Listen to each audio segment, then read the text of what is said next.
Good evening, ladies and gentlemen. This is great. We can be here in person again after 3 years of not being here. So thank you so much.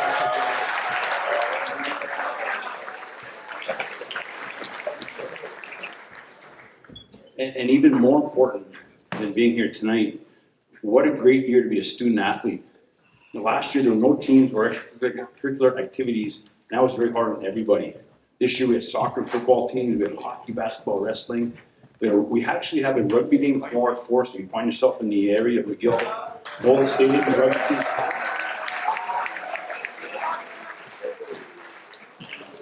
team. And earlier this week, I got to throw the first pitch out at a baseball game, and I don't know if Logan Veltman's here, but I'd like to thank him because if you watch the video, it's harder than you think. And I got the ball there, but as catcher, Logan scooped it up and made me look pretty good. So thank you, Logan, if you are in the room.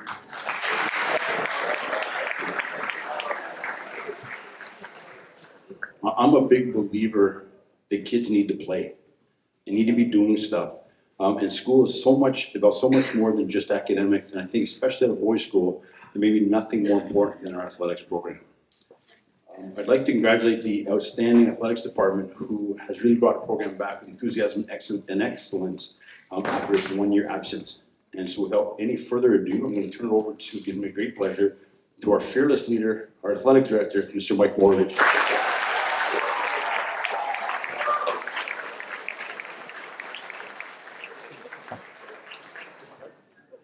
Thanks, Mike. Thanks, everyone. First of all, it's great to be able to do this after, I thought I'd rather, I keep thinking I'm going to be in a screen, and it's going to be on Zoom, but this is way better, and it's great to see all you parents here, but it's great to have all the student athletes here. It's wonderful, and I don't want this evening to go long. I want it to go smooth, and I want everyone to make sure that they support each other. This is about athletic achievement as a school, teams. It's embracing competition. It's being able to share time with your teammates and to show that it's a big part of your student life. So we're going to get things started right off the bat. But before we do that, listen, we had a wonderful evening outside. The food was great. The drinks were flowing. The boys in both ends were well behaved. And I want to thank Sylvana and her staff for a great job. This was really good stuff.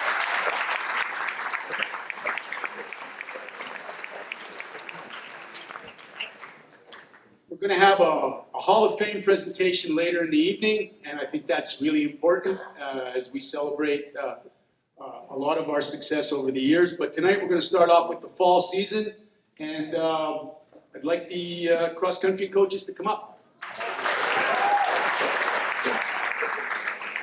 Go.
Hey, good evening, everybody. I want to just re-echo Mike's words about how amazing it is to be live. We haven't had this in a few years. It kind of feels like forever. So it's amazing. I'm so happy for this. Earlier today, I went to see Mike, and I asked him if I could go off script a little bit. The boys who have been in my class, they know I spend most of my time going off script. So in class, frequently, maybe 3-4 times a week with different groups, we do something called 30 seconds of gratitude. And I thought that tonight would be a good night with your willingness that we all do a 30-second moment of gratitude. And the way we do that in class is the boys will either close their eyes or put their heads on their desk and do a little breathing exercise. I was hoping we could collectively do 30 seconds of gratitude. I think there's a lot of stuff happening around us these days, and we have to be grateful for a whole bunch of stuff. So the way it works is for 30 seconds, we close our eyes, we inhale through our nose, we exhale through our mouth, and we think about just one thing that we're grateful for. And it can be this color of the sky, and it can be the person next to you, it can be a parent, it can be a friend, it can be just about anything. But just focus on that one thing. Is that okay? Thank you kindly. So let's do 30 seconds of gratitude.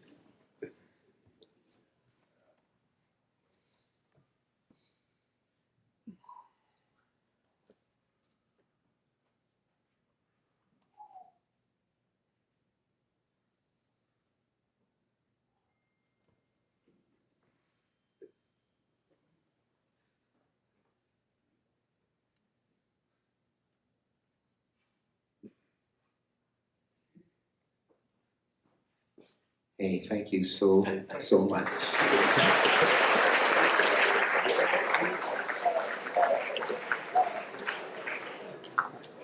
Just some quick reminders, fellas. When you come and get your award, your picture will be on this side, so you come up from that side of the stage, get your award here. Wait for the second person, if you're on a team, to come up, and then Mr. Wills will take your picture together with your coaches. Okay, so that's how I want you to proceed, and you'll exit from that side over there. So, over to you.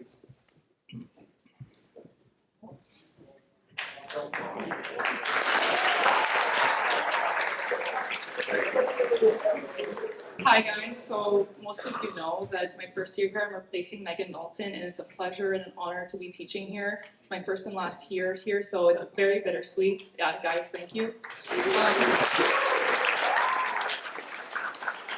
So with that being said, I love cross country, and I hope that maybe I instilled the love in some of my students, and they definitely brought the love into the sport. So with that being said, this person for the Most Promised Award, he started the season a bit late, but he was phenomenal from the get-go, sportsmanship, athletic ability, and with that being said, the Most Promised for middle school cross country goes to Max Baltuck.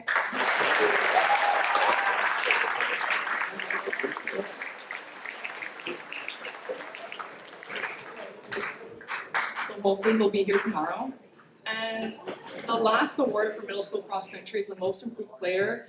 And when I see a time difference, I'm typically expecting 30 seconds to a minute. This person cut their 4 kilometers from, I want to say 26 minutes to 20 minutes. So a 6-minute decrease, which I've never seen in my experience of cross country. I don't know if he's here, but I hope he's here, for Ryan Bentitrit Morrison.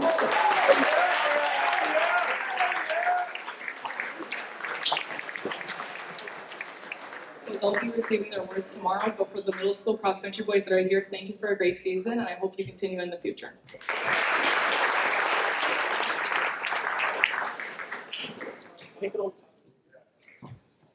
So I am the cross country coach, but I wasn't here for cross country at the beginning of the year.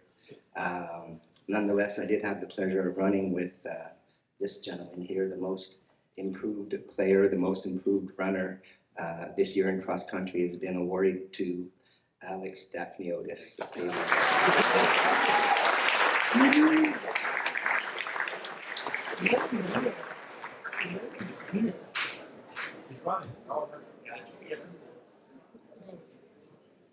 And this gentleman for MVP ran with last year, ran with a little bit this year. I think he's going to be running for his whole life. It's in his blood, and he enjoys it as much as I do and as the team does.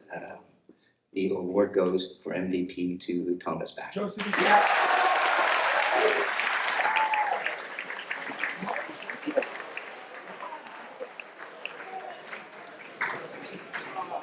what I understand, all those guys are out training and running, so that's good.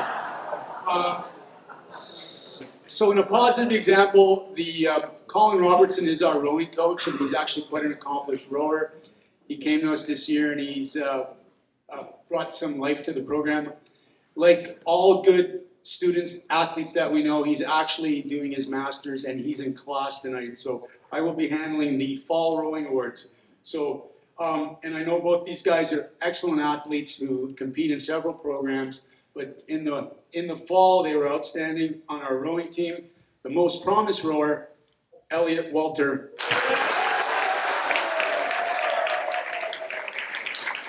And the Brad Moffat Crew Award for dedication, leadership, and commitment, Mick Auerbach.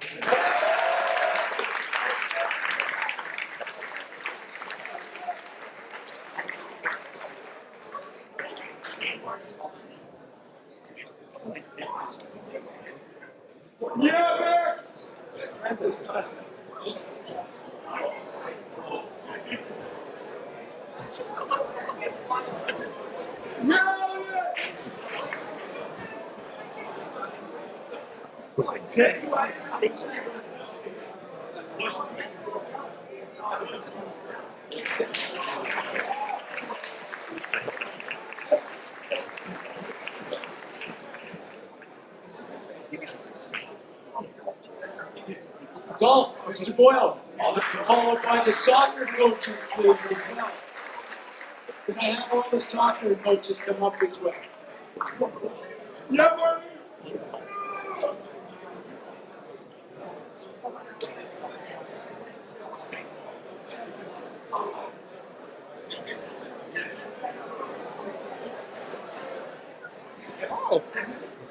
Okay, golf. You know what I hate about golf and someone else? I hit my best drive of the day, 200 yards, maybe 205 with a good ball. I got a 12 and 13-year-old that are striking 100 yards past mine. And I weigh three times as much as some of those kids, sadly. Anyways, my most improved golfer, Ethan Park.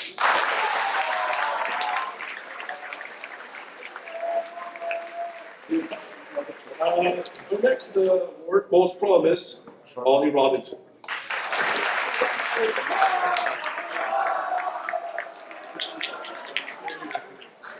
I guess they're the 19th hole for you older guys there.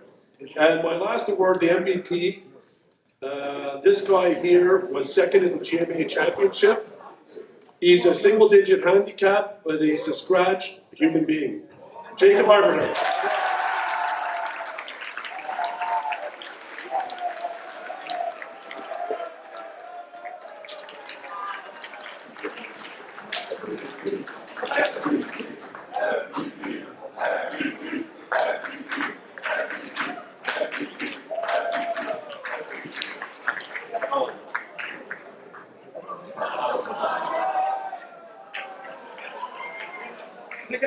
I ask that all coaches please try to stray to the script. Phil, we appreciate where you're at. Okay, so as I hand you your award, hand them out that way.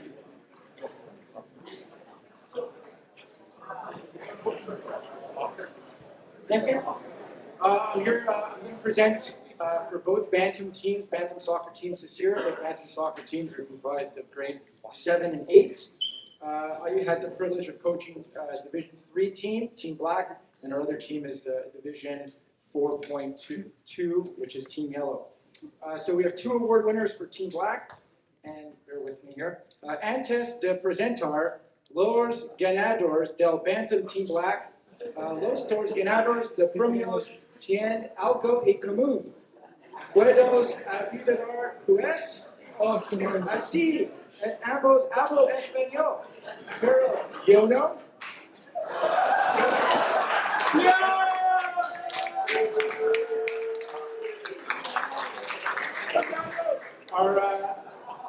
That translates to our 2 award winners have something in common.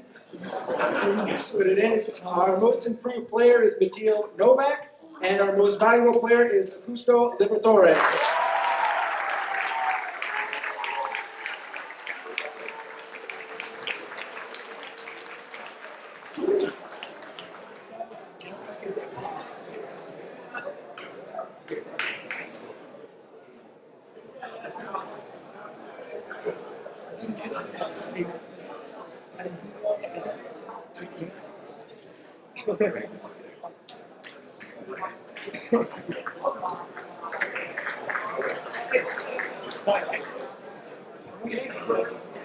Team Yellow, there's 3 awards. The award for, look, I wish I could speak on behalf of these players. I knew them a bit. But most promise goes to Justin Manser. So most promise goes to Justin Manser. Most improved goes to Leo Smilo. And our most valuable player, Anis.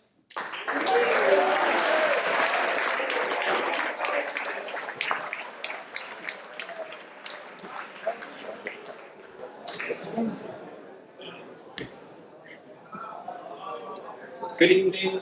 I coach midget soccer. We had a very competitive team, but didn't go as far as we would have liked. The offensive player of the year, Lucas Lally.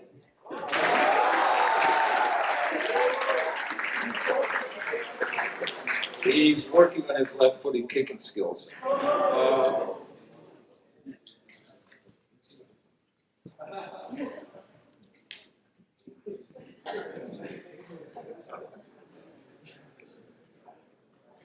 Okay, we have co-MVPs, Winter Sontag and Luca Ferry.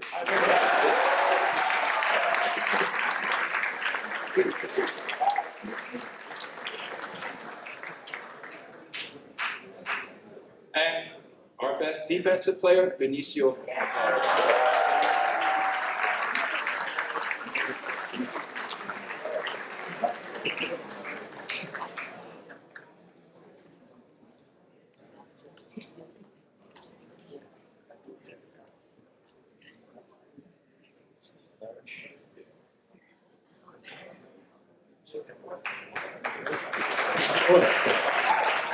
Thank you. This year in senior soccer, we benefited from some new coaches. Coach LaPro, Coach Torrey, Mr. Torrey. Thank you guys. We also picked up some new players from Mexico, from Ireland, from the West Island.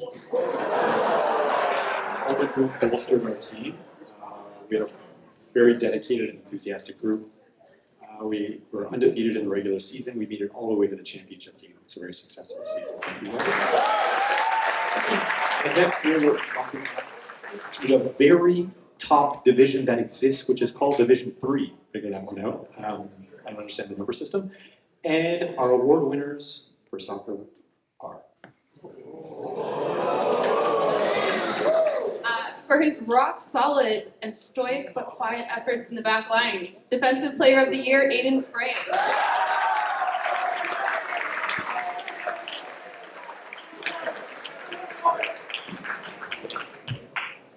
Our most valuable player of the season, Oscar Boyd.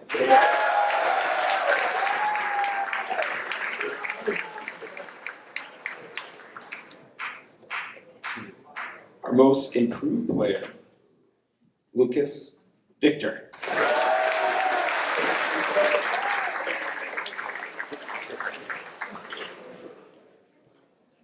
And the Coach's Award is presented to Sammy Altis.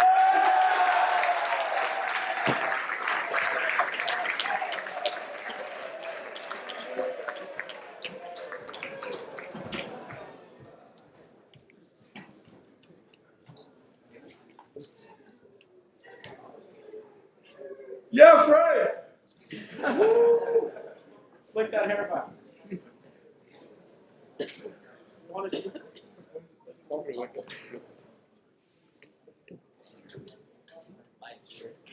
Oh, yeah, I just want to announce that we had a mission in soccer to improve the program and challenge it. And next year, our soccer team will now be playing in the top high school division. And that's been the growth we've been looking for. And they will be with the best of the best in the city. So congratulations to the soccer team.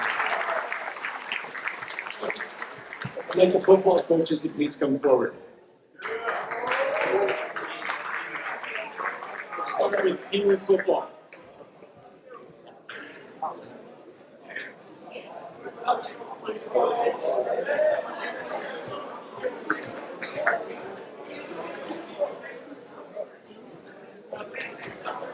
Right.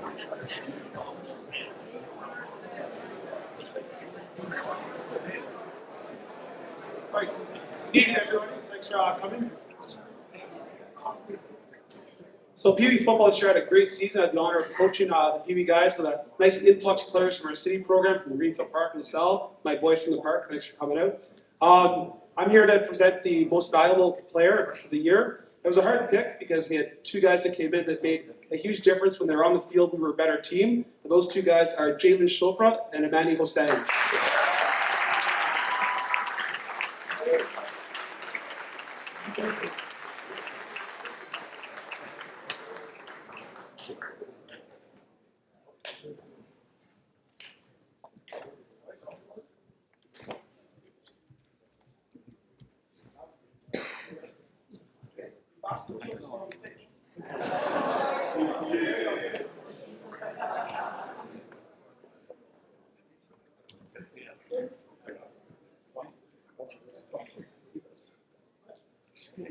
Okay, so our next award goes to the offensive MVP. This guy was a stoic guy in the field. He could see a guy coming in space. Every time he went to get tackles, it didn't faze him. He was cool as a cucumber. And that's our quarterback, Issa Ula.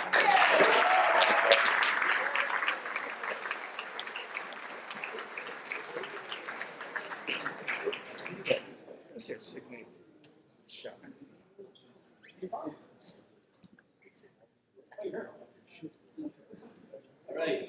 So right now we have the most promise for Pee Wee football. That goes to Eli Raisman.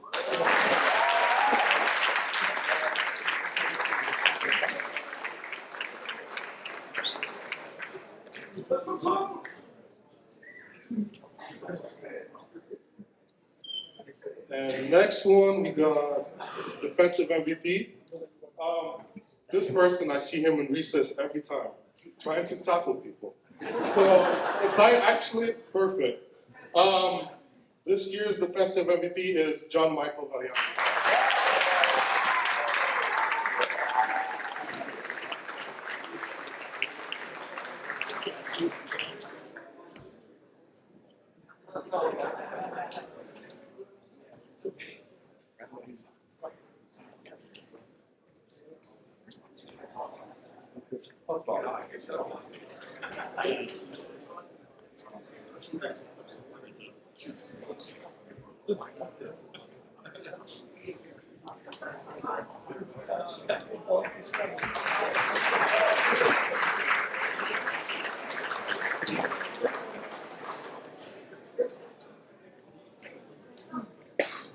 Good evening, everyone. I'm here to present the awards for the cadet football team.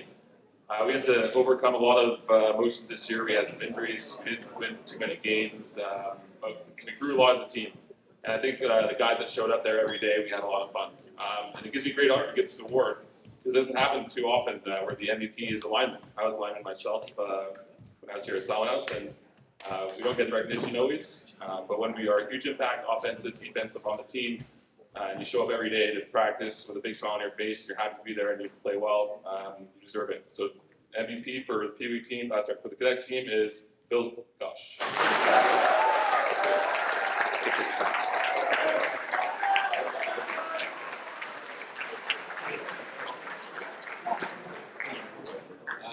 For offensive player, we actually have a co-player, and very confusing when we were playing because they both have the same first name. So we would often yell at them to get on the field or get off the field, and it caused a little bit of confusion, but that was okay because they were sort of interchangeable. They were both amazing athletes. One was sort of like a bulldozer, the other one was like I don't know, like a race car or something like that, and they did the job, and it was really fun to see these boys play, and they were really the backbone of this team. So we got Jack Frazier and Jack Sacker.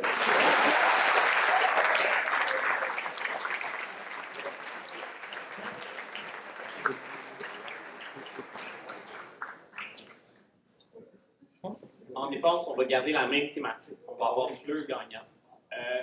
On a décidé d'aller vraiment vers des joueurs que, à chaque fois qu'ils se trouvaient sur le terrain, se donnaient à 100%, qui étaient comme des requins, ils allaient chercher le sang jusqu'à la fin. Nos gagnants seront Logan Veltman et Mark Mullally.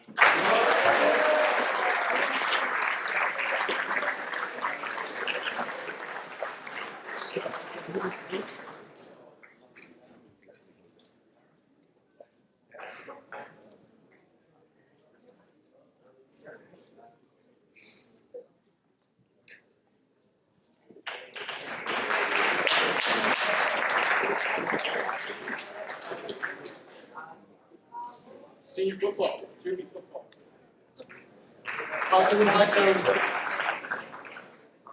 Just so you know, Mr. Adana and Mr. Luca do share an office, and both of them are not feeling very well, and they are at home, so they send their apologies, but are certainly very supportive of their athletes.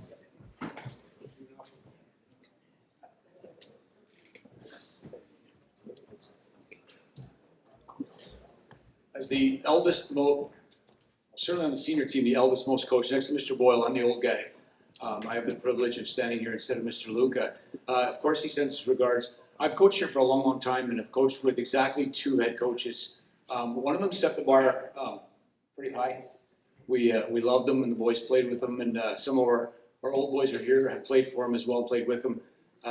If there's anybody who can come anywhere close to the passion and the desire and the competency of Mr. Mike Morovich as a head coach, it's Anthony Luca.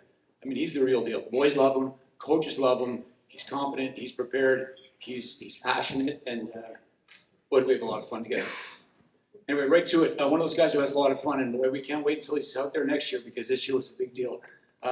Most promised for the juvenile football team, Max DiBettini.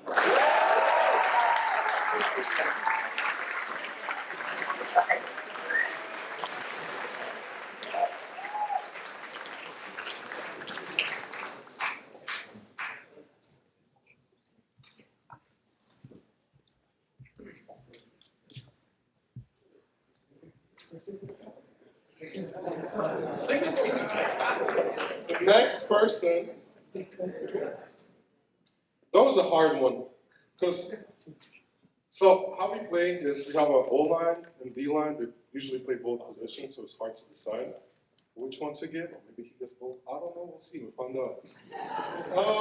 So this is Bob Anderson Award Best Offensive Lineman, and it goes to Ben Yedid.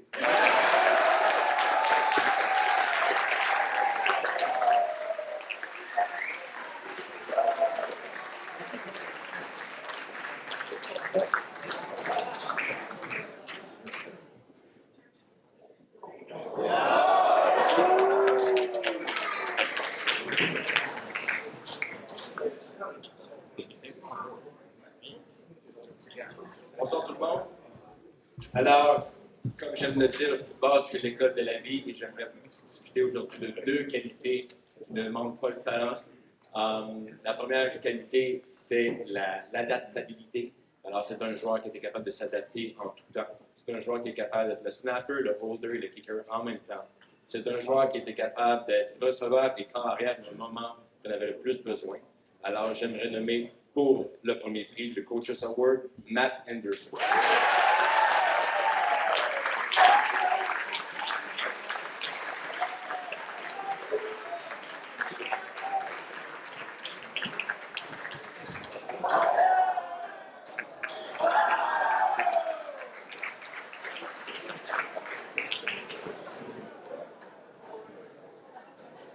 OK.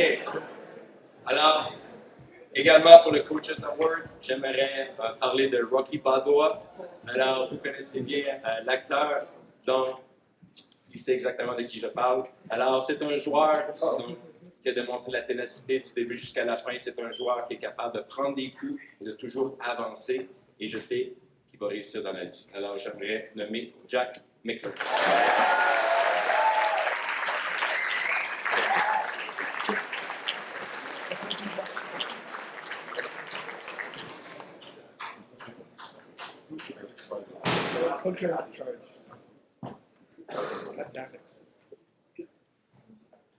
So being a receiver is about being a technician. It's about craft, It's about running away as opposed to running into someone. This young man has honed that craft over the last 5 years of working with him. Incredibly proud of the season he had. Our offensive MVP is Jamie White.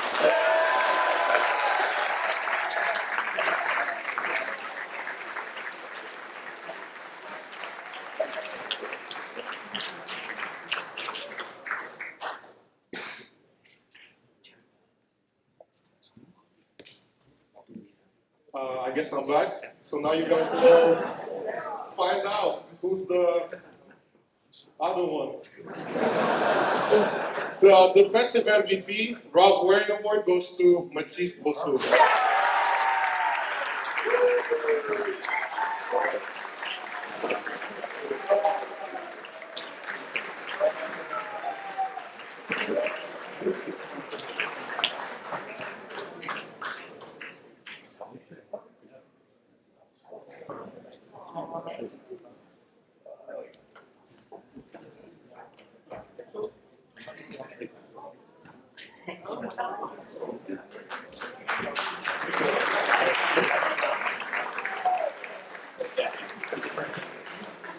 A lot of people watch football just don't understand just how fun it is to be a lineman. Mr. Munzar spoke about the thankless job of being those big guys in the middle. Coach Phil and I get to work with the big guys all the time, and there is no more fun position to coach. Mr. Munzar also mentioned how rare it is to have a team MVP who's a lineman, and congratulations to the team for that. Well, guess what? We got 2 this year. Whoa. Juvenile football MVP for the whole team. Then you did.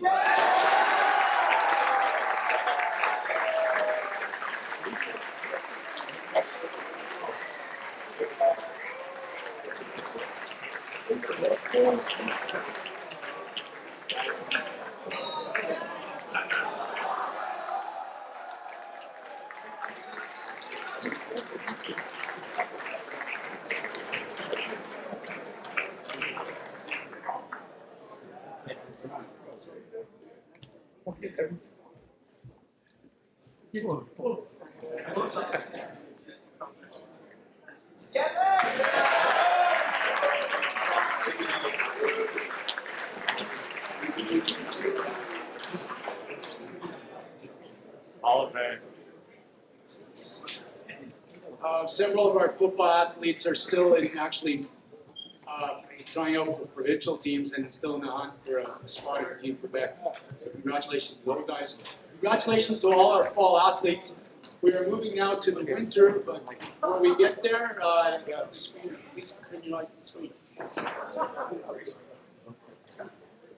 Yeah, thanks, Shane. All fair.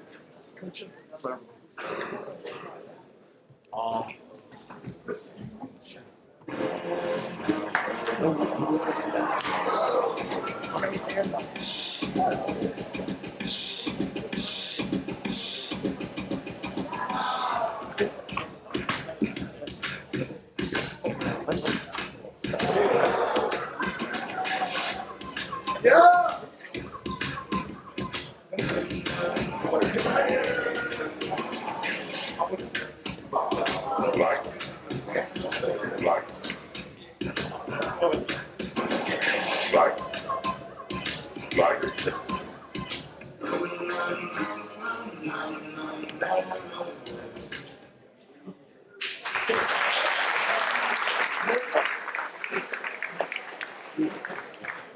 These are your words. Followed by curling and wrestling. Please come forward.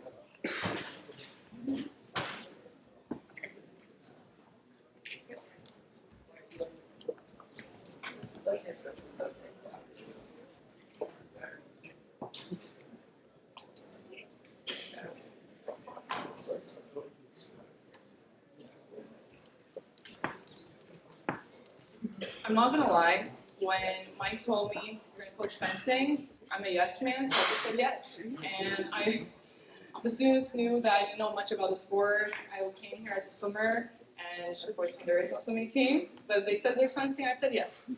And I'm really glad I said yes because it is a great sport. I learned a lot, and I know the boys learned a lot. For most promise for middle school, he was definitely, I don't want to say the underdog, but I did not expect it. A firecracker, Blaise Amalfitano.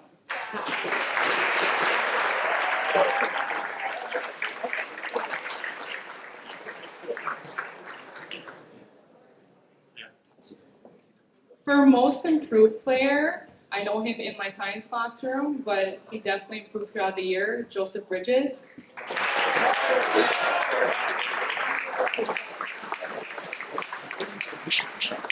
And last but not least, the MVPs. There's two of them for middle school. I would be lying if I said that I was not scared of them with the saber, and they definitely put their skills to the test, and I'm sure anybody who competed against them can say the same thing. So for our MVPs, Louis Zhang and Shen Hu.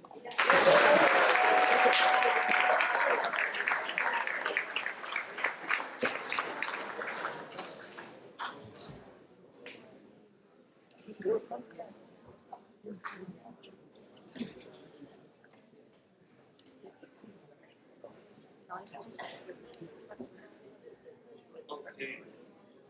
For the most sportsmanship player in the sport of fencing, we have Victor Nicolet.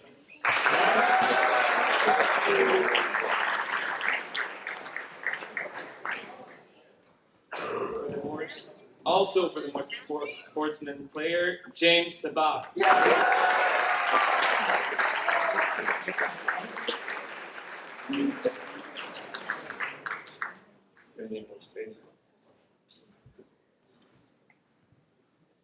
For the most valuable player for senior school in a fierce battle between three people, William Vu.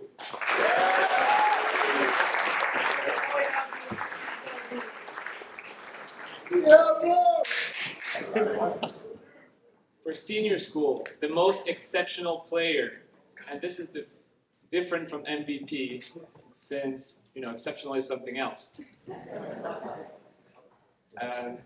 This guy I knew since he was 6. We fenced together for about 5 years before he switched weapons. He's an exceptional athlete, and he was great at the Junior Pan American Games. The most exceptional player for fencing is Vito Guzzo.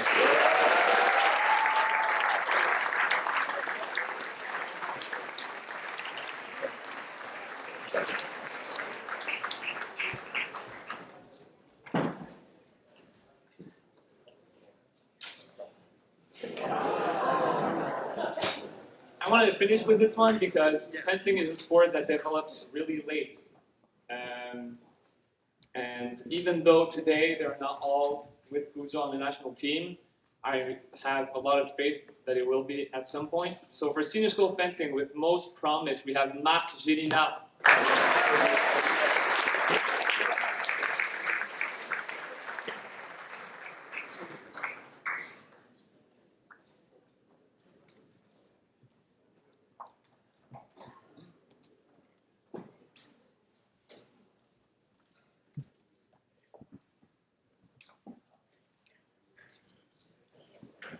Just an added note, from what I understand, Vito's been selected to represent Canada at the Commonwealth Games.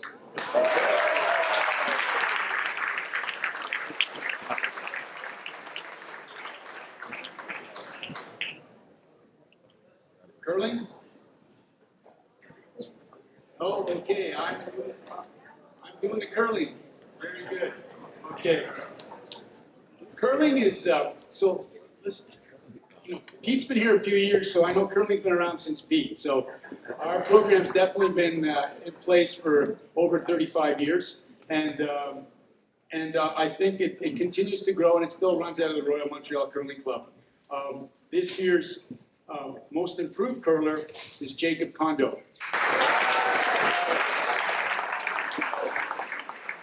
And this year's most valuable player, or valuable curler, who's been part of the program and followed in his brother's footsteps, is Thomas Bachman. I'd like to ask Mr. Button to come forward for the futsal awards, and then I'll do the wrestling awards. I have a message from Mr. Moore. Mr. Button.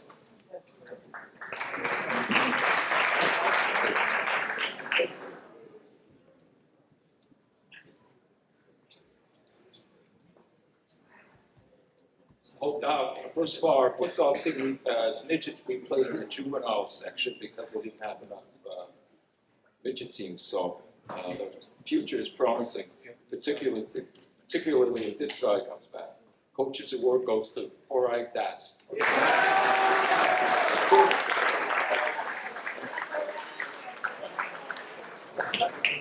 And our most valuable player, I'm sure he's not here tonight because he's probably playing in a game, Adolfo Molina.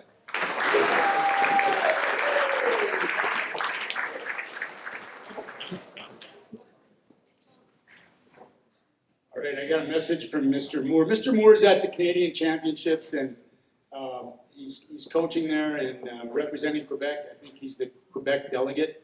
So he offers his apologies for not being here, but he always has something valuable to say. And he's one of the best wrestling coaches in the world. We're lucky to have him. Does a great job with our wrestlers over many, many years. He's developed some really fine athletes, and this is very near and dear to him. So what he says to me is the wrestling season, and to you all, the wrestling season was unique. No meets against other schools, just championships. Interruptions in training were common, and yet we still managed to develop a strong team spirit, work ethic in the face of adversity. In addition, it was quite a challenge for our students to learn a new sport that they had never done before.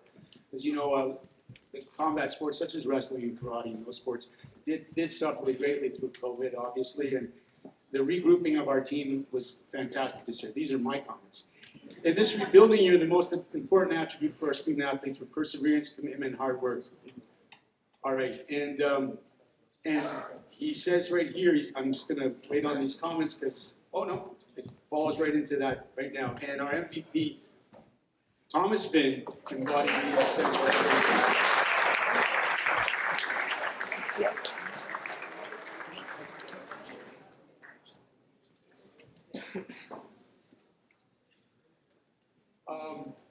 So Mr. Moore also runs the middle school part of the program, and his most promised wrestler was Mark Allen Arujo.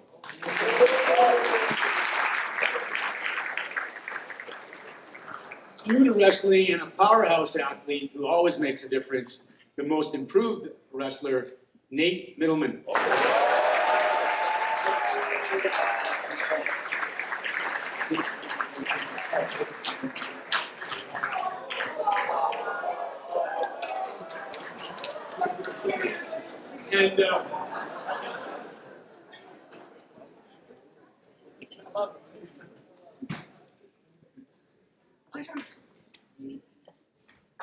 And the most promised wrestler, James Martin.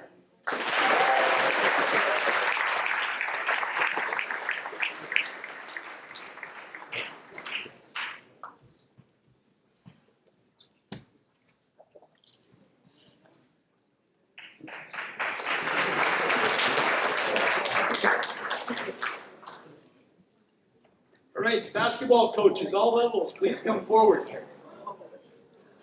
I tell you, we're on a new record clip for timing. A lot of these guys, they were worried about exams, so a lot of them took the initiative to stay home and study tonight, and hopefully it does make a difference. But I do appreciate everyone else who's here.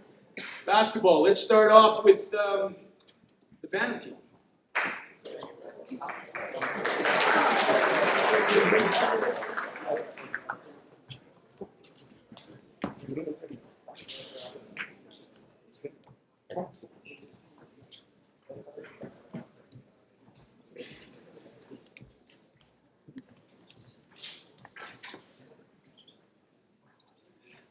We enjoyed an exceptionally successful year of band basketball. We were defeated, won the Junior Championship, placed 7th in provincials.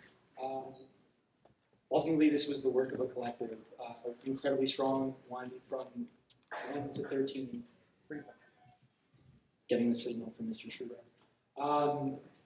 Incredibly proud of these boys, and they should be exceptionally, just so thrilled with the accomplishment this year. One of the best teams I've coached. And every good team has some incredible players. 2 of our incredible players, I hope they are good at sharing, are going to both win the MVP for this team this year. One of them is a preeminent scorer in the league. The other one has what you might call the clutch gene, always coming through in the fourth quarter, always coming through in the last 15 seconds. The last 1.4 seconds in our final game this year. Our co-MVPs for man basketball are Jalen Chopra and Amani Hussein.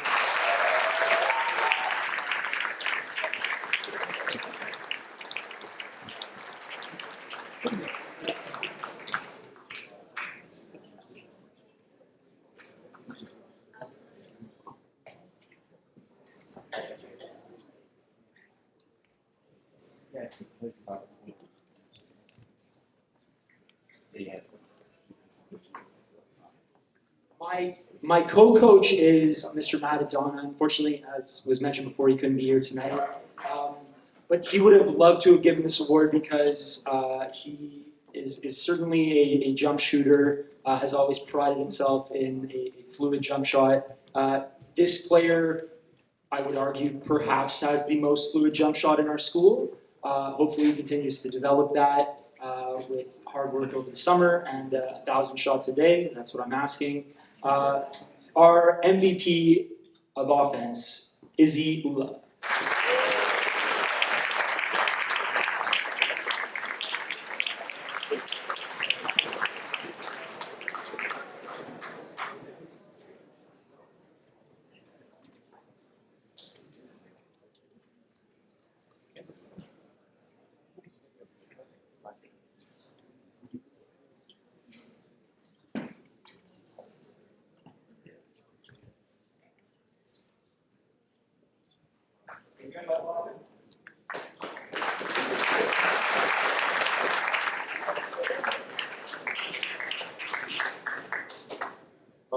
For Bantam D 4.2, we had a rough season.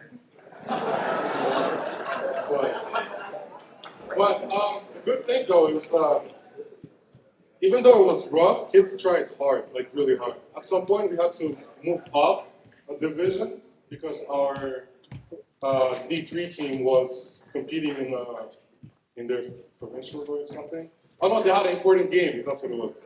And so we played for them, and even though we lost by a lot, they still tried very hard. They still tried. So this one, most improved player.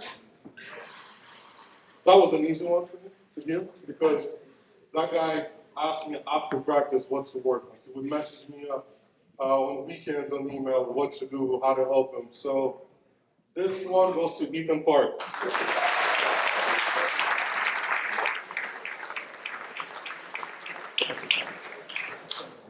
And the next one, our most valuable player. He was averaging 15 to 20 points a game, so that was very good. The most valuable player of the year is Gabriel De Silva.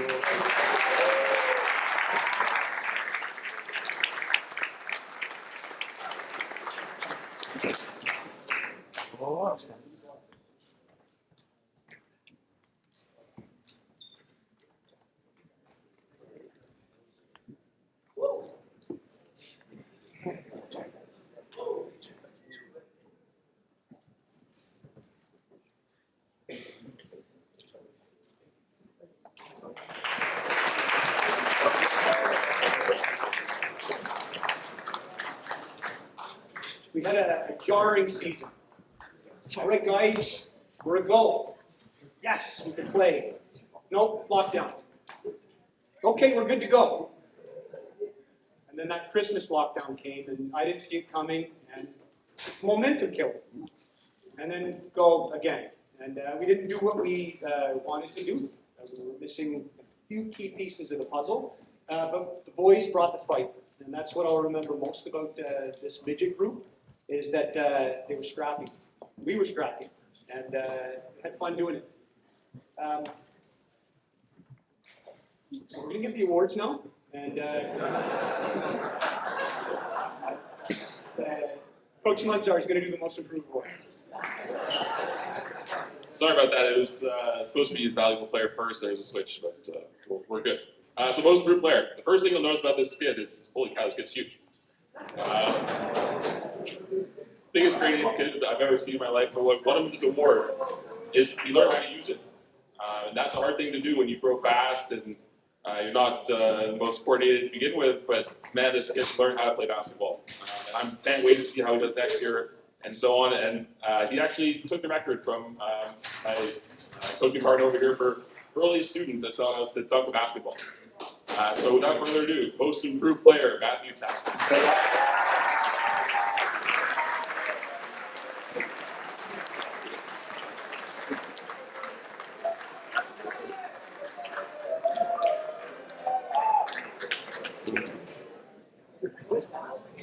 That was jarring. I'm happy though, because I get to do the joke that I was planning. The only thing bigger than Matt's body is his mouth. If you know Matt, he can talk. I joke, but I love it. It shows that he's engaged. He's in for the team, and he wants to do things a little bit his way. And you like that in a guy in a basketball team. They tend to want the ball. I'm hoping that he can see more of that next year. And I bring that up again because our MVP is more or less the opposite in terms of how vocal he is. He leads by doing. He was the guy at the start of the year who was the first one out there doing the dirty work, under the basket, banging guys around and ripping balls out of other people's hands. The playground stuff that you need to happen. And he kept doing it all year long. And he set the running pace, going up and down the court. And when we would go up to the gill and around the track, he was out front all the time. And I preach this to the guys, and I'm going to take a moment now to say this whenever I can. If you guys can get into building your endurance, so long distance running, do it. I learned it too late in my 20s. Miss Montgomery was here somewhere, suggested you should do a half marathon. And I looked into it. Like you can't just go out and do a half marathon. You have to train. But you learned about yourself, and I learned that our gas tanks are way deeper than we think they are. And if you test them, you'll find that out, and you'll notice it in the fourth quarter, when you're still running, no problem, and other guys are starting to gas out. Our MVP this year clearly spends his own time practicing and running. And as I told him once, he's got a fire that never dies. Luka Kestenpan, MVP.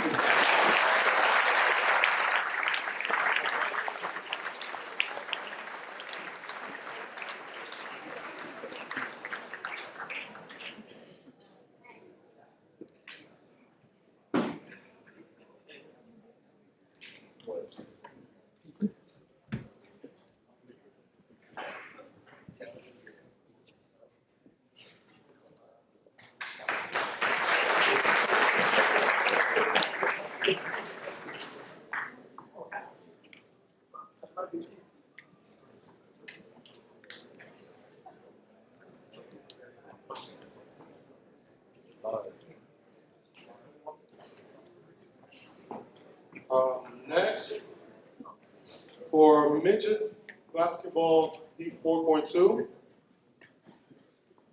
our most improved player of the year. He actually, wait. So he was, at first, I was debating if he should actually make the team. And what ended up happening is, at one practice, we decided to mix, because we didn't have enough players, and we decided to mix the juvie and the midget together to scrim against each other. And what happened is that kid ended up scoring almost more points than anyone else, juvie or midget. So the most improved player is William Heath.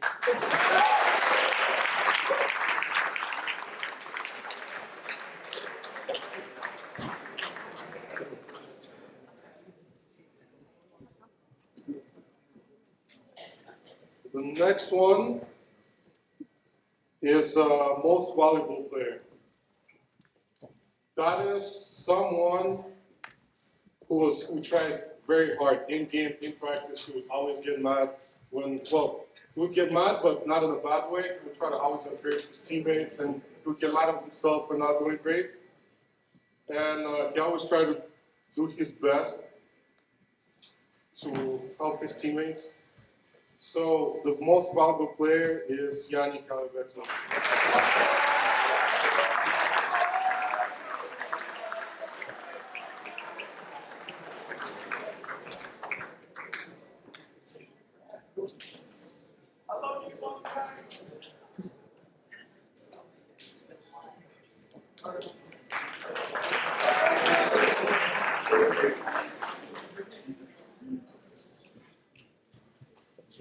Hello, everyone. So I had the pleasure to take over the Juvie 4.2 basketball team from Tim Lane, that is not here tonight, but if you could please give a round of applause for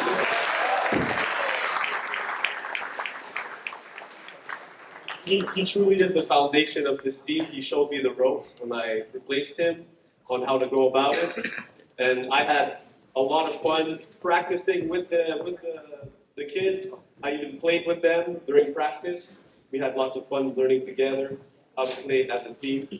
And the most improved player is Yanni Liagas.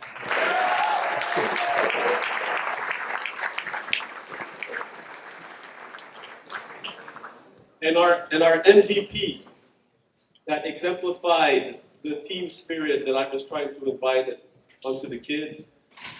He distinguished himself by his sportsmanship. He helped us win with dignity and lose in humility. And his name is Mackenzie Blade.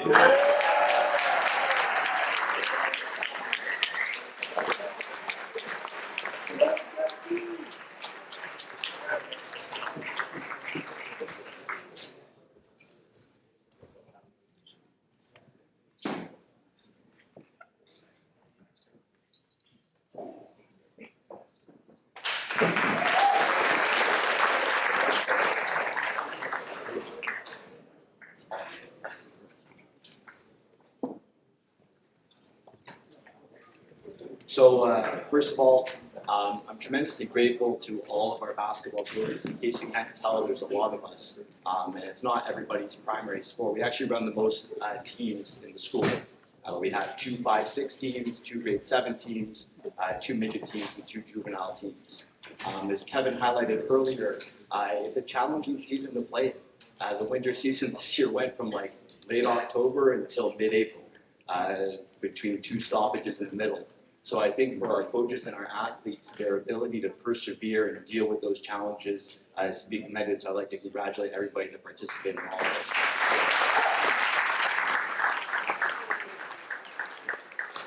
it. For this year's juvenile season, we dealt with our fair share of adversity. Our first game, we played against Face, and we beat them by 20, and we were feeling pretty good about ourselves. And then we played Face the same week, and we lost by 2. So it tells you a little bit about the fickle nature of high school sports. But I also think that adversity reveals true character. And our athletes, the juvenile team this year, were challenged with creating a new culture for our program. I think the juvenile team is something that kids can look up to. And I was tremendously proud by the end of the season how they adapted and overcame those obstacles. And I think one instance that would highlight that is due to rescheduling games for the pandemic and other things, we accidentally scheduled a game when our grade 11s were on a grad ski trip. So we're in grade 10 and grade 11 team. So we only had grade 10s and we had 6 players, one of who had been injured all year. So we essentially rolled with 5 players. We lost to a team that made the semifinals by about, I think, 8 points in that game. So I think the guys really demonstrated what we're looking for in a program. I'm tremendously proud of this group. And I think we have a lot to look forward to as we go forward with this team.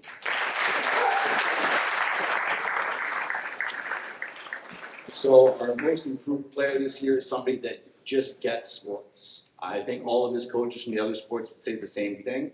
Basketball is not his primary objective. However, he is competitive, he is intelligent, he works hard both in practice and in games, and he's passionate to the point that when he makes a mistake, he's harder on himself than I am.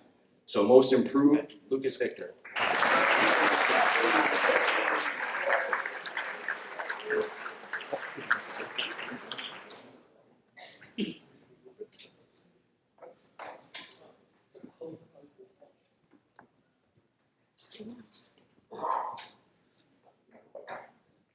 Next up, we've been off for a couple of years. I only get to coach these guys for 2 seasons, and I didn't get to see him play a lot of midgets, so I wasn't really sure what to expect. When you hear your biggest guy is 6'1", and you know Loyola's got a bunch of 6'8" guys, you kind of get a little bit worried. Ben stepped up in big moments for us. He's a tremendous leader. Yeah, he's not up there yet. Ben's coming. Okay. He's a tremendous leader. He leads by example. He's got great character. So our defensive most valuable player is Ben McGee.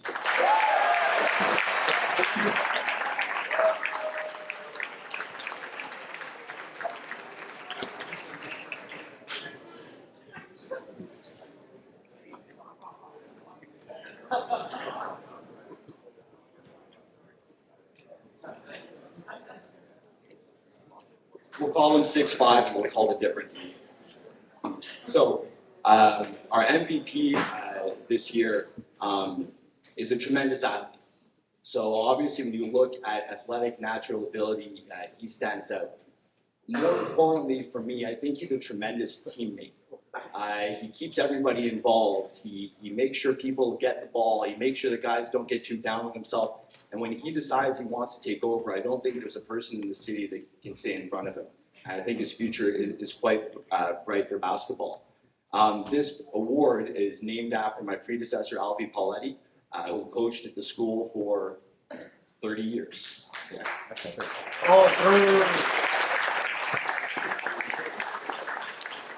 And I think Alf would definitely believe that this player is well deserving of this award. Our MVP for juvenile basketball this year is Timothy Lewis.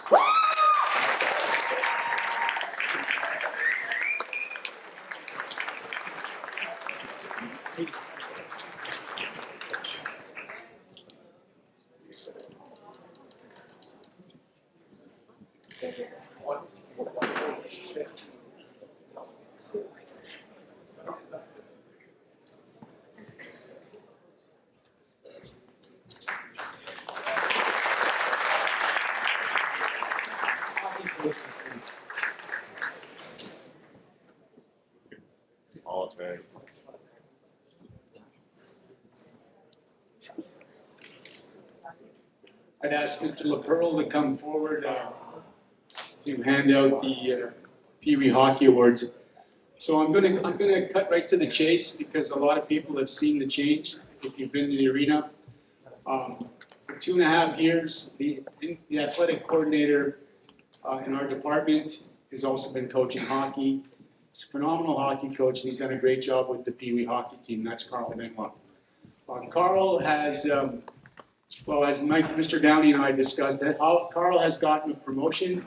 He is moving down the street, down Sherbrooke Street, to join that new co-ed institution, Loyola, and he is now their head of hockey and head of hockey operations. So congratulations to Carl. He was on the ice today. He's going to do I commend him for the outstanding work he did with our athletes and how much he cares about the boys.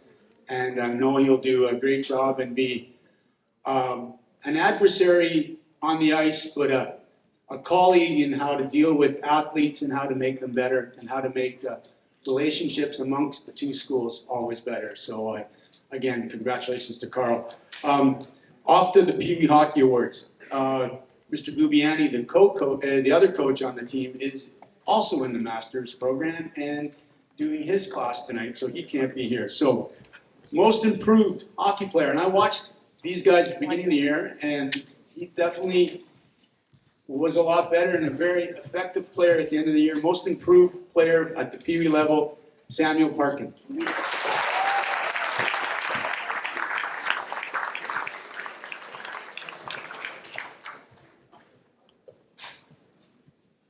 The most valuable defensive player and solid both ends of the ice, Joey Downey.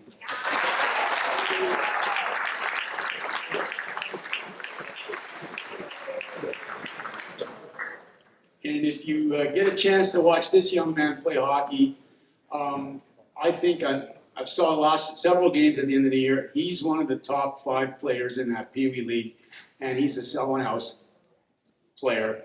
Most Valuable Player, Brian Taylor Award winner, Jackson Pitfield.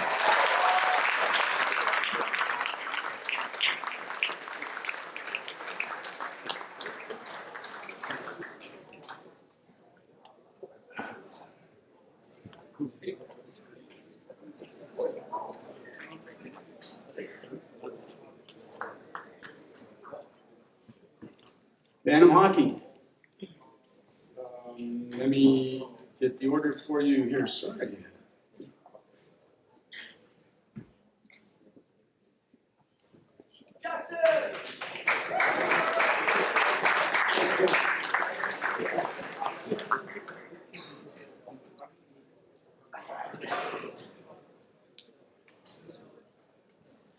I had the privilege of coaching the Bantam Division I hockey team with Coach Brody Armstrong, who couldn't be here this evening. He's ironically coaching hockey. Before he asked me to say a few words on his behalf, and he said just do what I would have done. But I'm looking for a garbage can to throw, and I can't find one, so I just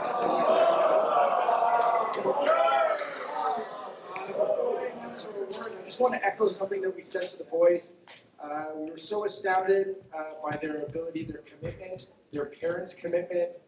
We probably had, I would say, between 95 to 100% attendance at all of our practices, which include 7 a.m.s on Tuesdays, on Wednesdays, 8 a.m.s on Sundays, 6 p.m.s on Saturdays, 11 p.m.s on Saturdays, 6 p.m.s on Thursdays.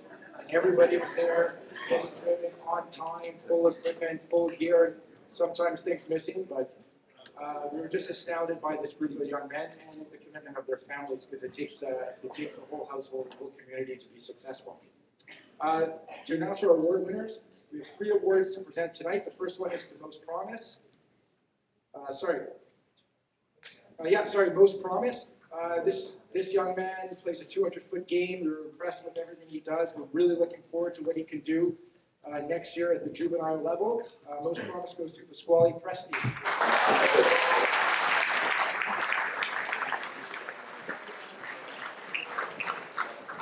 Next award is our Most Improved Player Award. Traditionally, we like to give this to a grade 8.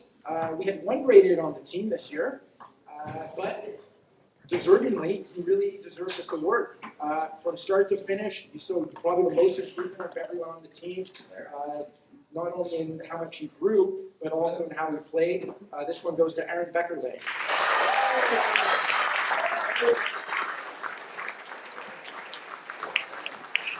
Our final award, we call this the Leadership Award. So this is the Leadership Award. And sometimes leadership isn't loud, it's consistent. And this is something that we thought of this young man. Every single game, every practice, it's consistency, it's hard work, it's leading by example, not always leading by being the loudest. And we'd like to present this to Benicio McCauley.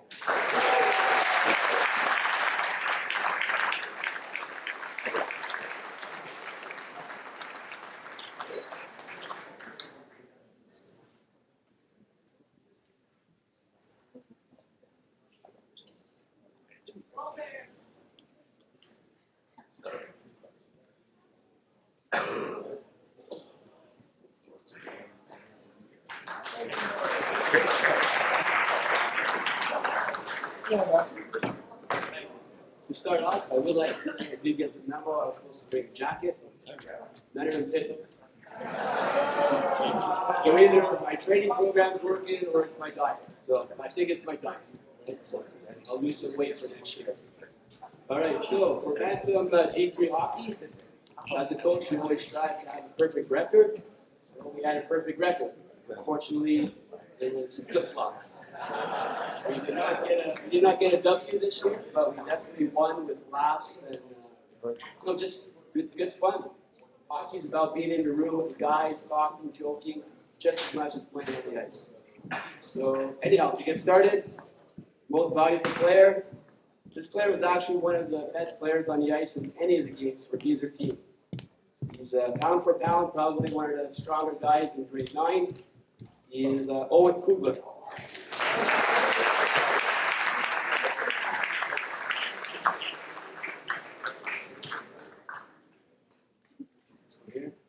All right, this player started the year off coming back to the bench, head down, banging his stick, throwing a water bottle every now and then. By the end of the season, he had a smile on his face, he worked hard, he improved tremendously. It's Owen Azure.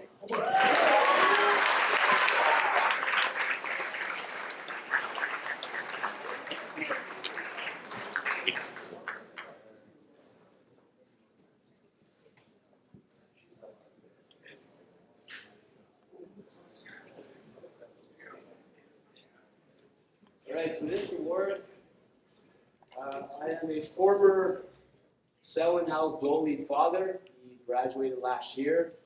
And as a goalie dad, you tend to look at the pucks come at your son. And at Selwyn House, as a goalie, you get a lot of pucks. All right, so this guy faced more pucks than my son ever did, and that was in one game. All right, so he did a hell of a job. He kept coming out to practice, had a smile, did the best he could. We were just outpowered in regards to, pucks coming our way, I guess. So, Fraser Dunn.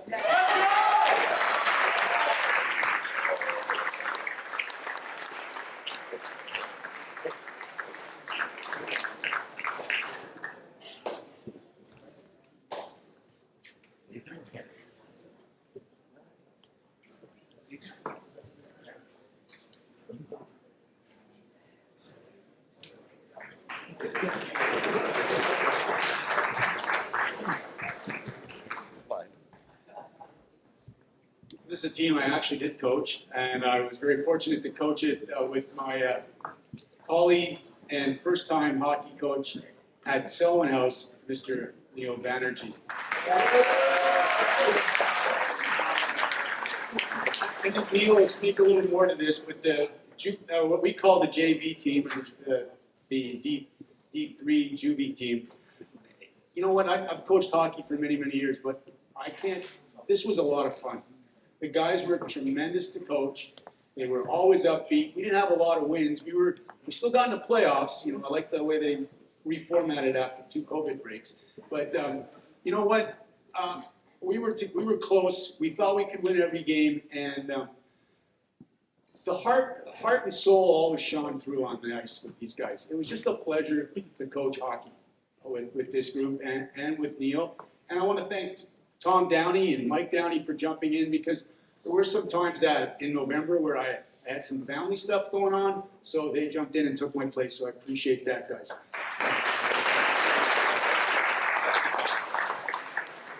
So our first award is the best two-way hockey player, and this guy's the epitome of a two-way hockey player. He got called up for several games at the D1 level, but his heart was with the D3s. 200 foot is an overused statement, but it's definitely a definition of this guy's a hockey player, and that's Chris Ross.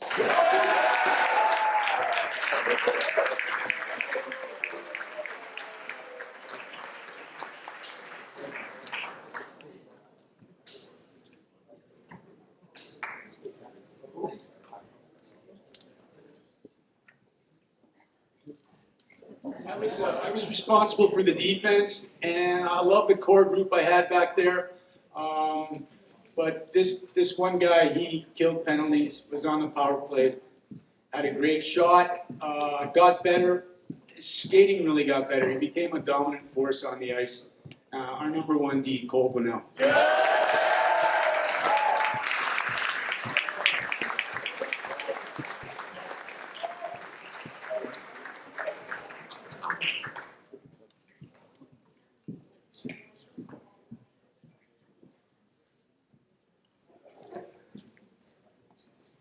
All right, so I'll just say one quick story before I do my part of the awards. This is my first year coaching hockey ever, and on our trip up to Bishops, as Dan said, with the varsity team and the JV team, I sat up front with Coach LeBeau and I said, "Hey, Coach, I need a few pointers." And so he kind of drew up the playbook for me, and everything was great. And then I think it was our second or third game, we ended up going to overtime. It was 3v3, so all the guys in it said, "Okay, guys, bus ride wasn't long enough. We never got to overtime, so I'm not sure what we got to do here, but we pulled off the W, so we worked it out." So the first award I'm going to talk to is Most Improved Player. This year's recipient made incredible improvements to his game, from fitness to individual skill, and contribution to the team system. And I think this guy, what was special for me is on his first breakaway, he took a slap shot 3 feet in front of the goalie. And then his last breakaway was backhand top chance, and it goes to Jacob Hartman.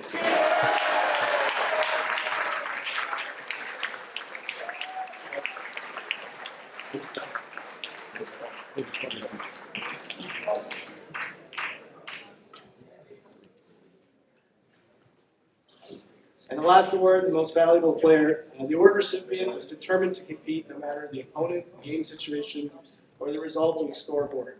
His leadership, work ethic, and contribution to team success was felt every time he hit the ice.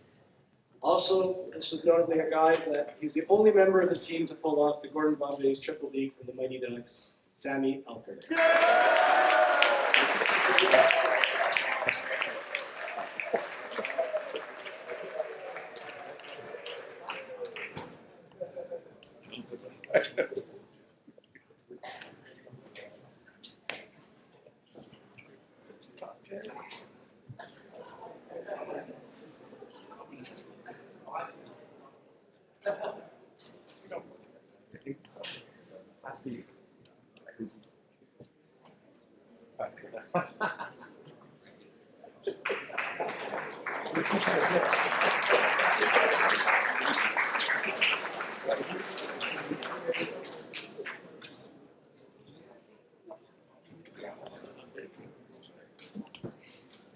Good evening, Coach LeBeau. I coached the top juvenile. Oh, wait a I had a story to tell. Anyways, to echo Coach Merritt's description of the season, it was very similar for us. We had a lot of stoppages. We had, just when you think things are rolling and you're moving in the right direction, shut things down.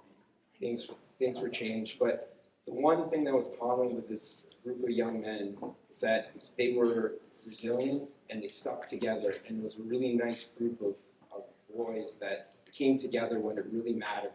And when they played the game the right way, no one could beat them. And we had so many examples throughout the season. And it was really a joy to coach them. Mark Giroir is my assistant coach. He's been coaching with me for the last 4 or 5 seasons. He couldn't be here tonight, but I want to thank him and the rest of the coaches in the program. And the boys who were called up and down throughout the year, you guys were so adaptable and really appreciate all your support there.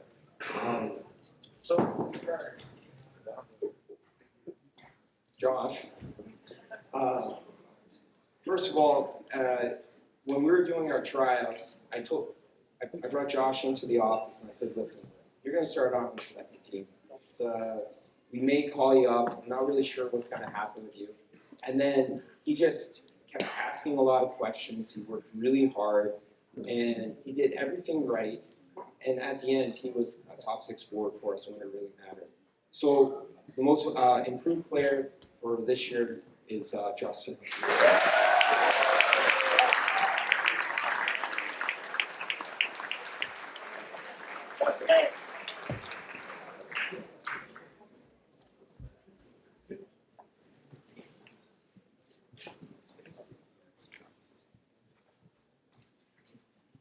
This was a award for a young man who joined us in grade 10 and always had a ton of questions for him. Coach, are we going to do this? Can we try this? Can we move this? But then in our exit meeting, he said to me, Coach, you're the first guy to trust me to play center. And the Coach's Award goes to a young man who represents, I believe, Selwyn House and being a true student athlete, and that's Boaz. You gotta help me, buddy. Thank you.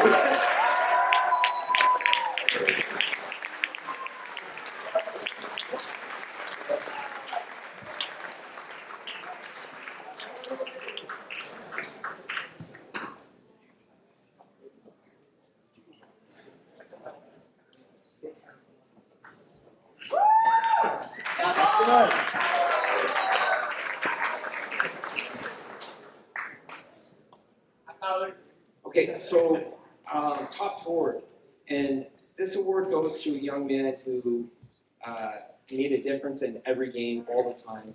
He was also a player that made players around him better. He played top defenseman, sorry. We'll switch that. So, top defenseman. This year, we didn't really name captains because of COVID, and we kind of lost in the whole transition of things, and it's probably a mistake on the coaches, most likely. But this young man led the group, has a tremendous shot, always asked a lot of good questions too.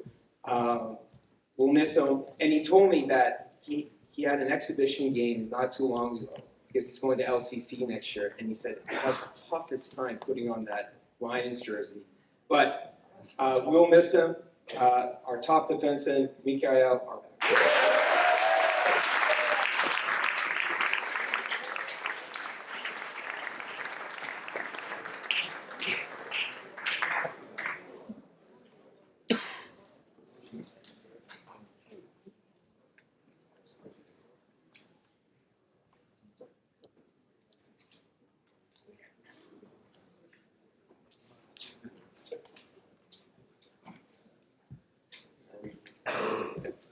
Going back to the top forward. So this guy was unsure if he was going to play for us also. Still in tryouts with Civil, played for school. But then he had a great football season, and he was really, really entrenched into the school. I get emails from him, sir, are we going to travel?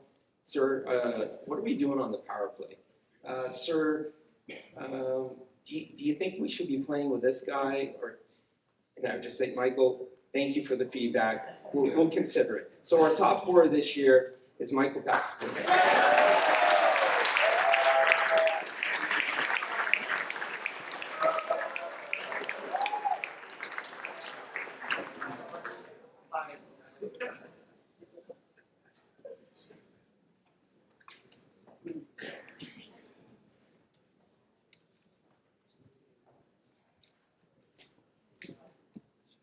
And for the record, Mike will be our captain next year. So.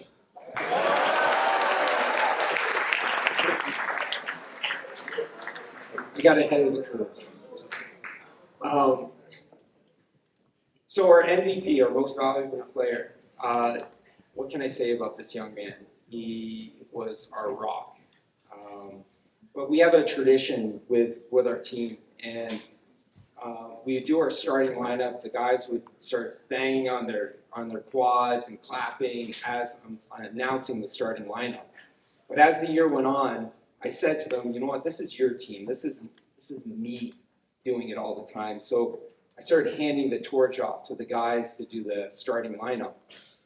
So we're at Loyola, and I asked this young man to do the starting lineup, and I think I sent it to JP. I wish we could show the video, but so I asked Rami to do the starting lineup, and I've never seen so much intensity on the starting lineup between the enthusiasm and just getting the guys all revved up, ready to go. But Rami is a tremendous athlete, not the most technical guy, but oh my gosh, he could save, and he was just so valuable for the group. So without further, our most valuable player, Graham Serkin.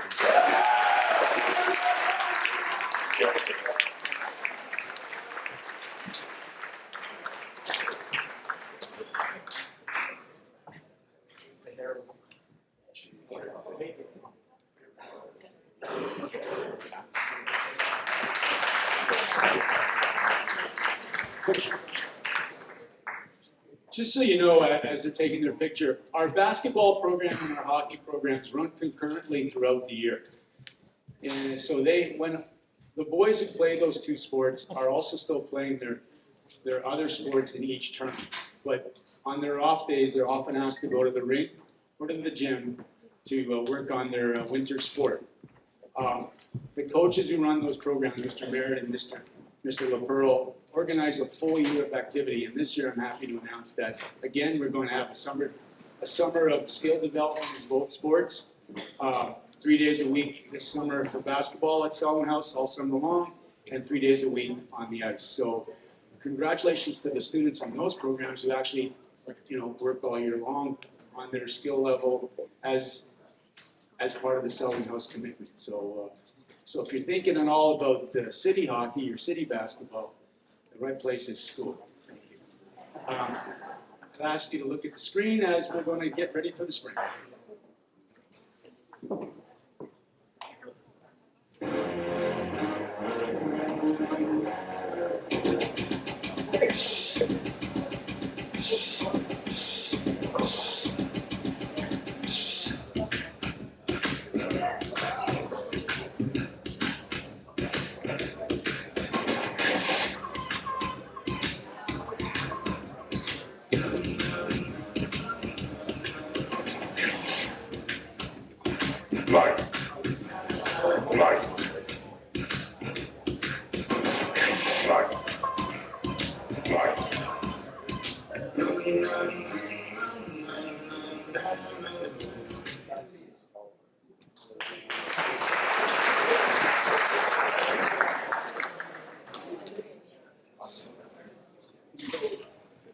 Here we go, spring sports. We're starting off with badminton, Mr. Lee. Track and field. What's going on? Okay. I guess we're going with track and field. Mr. Greer.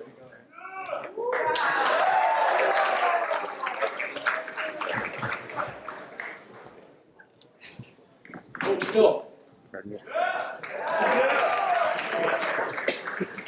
Yeah.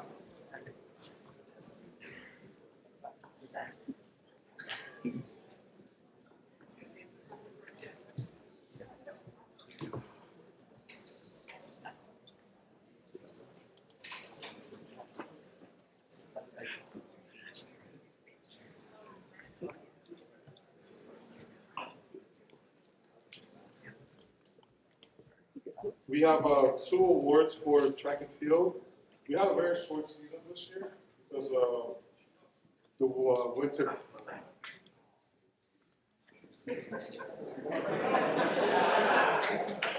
Because the winter program got extended, and we had our qualifier track meet like 3 weeks ago, and out of 13 kids, we had 8 that qualified for the regionals, so that was really good. And so the most improved player, that's how we start practice with 10 minutes every time. 10 minutes of cardio, you run around the lab. And this person, when we first started, he could barely make like 2-3 laps. And then we had the halo race, and out of approximately 200 students, he placed in the top 50s, which is, to me, I think it's incredible for someone who started and he couldn't even run. So,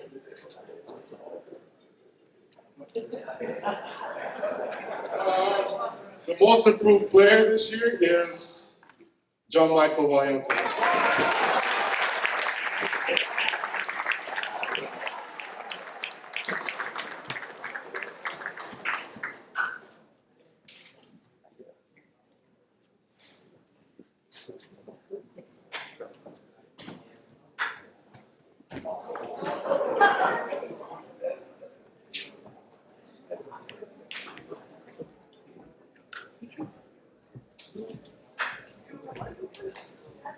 The next award is Most Valuable Player.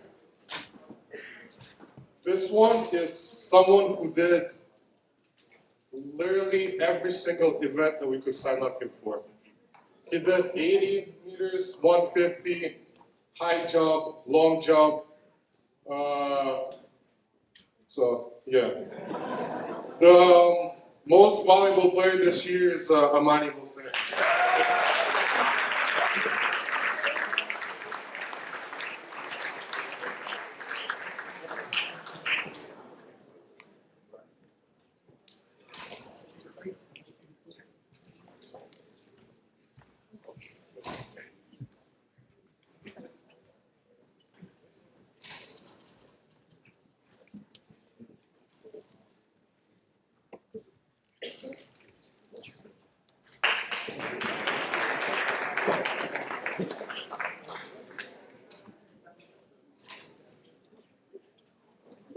All right, so for midget track and field, or track and field in general, this is the first year where I tried to, getting used to teaching or coaching track and field, and I tried to build a team spirit. And track and field is an individual sport, and we're all focused on our individual events, but I really tried to build this sense of team and get the boys to work with each other and help out each other. And so our mantra for the year is that you've got more and we've got more.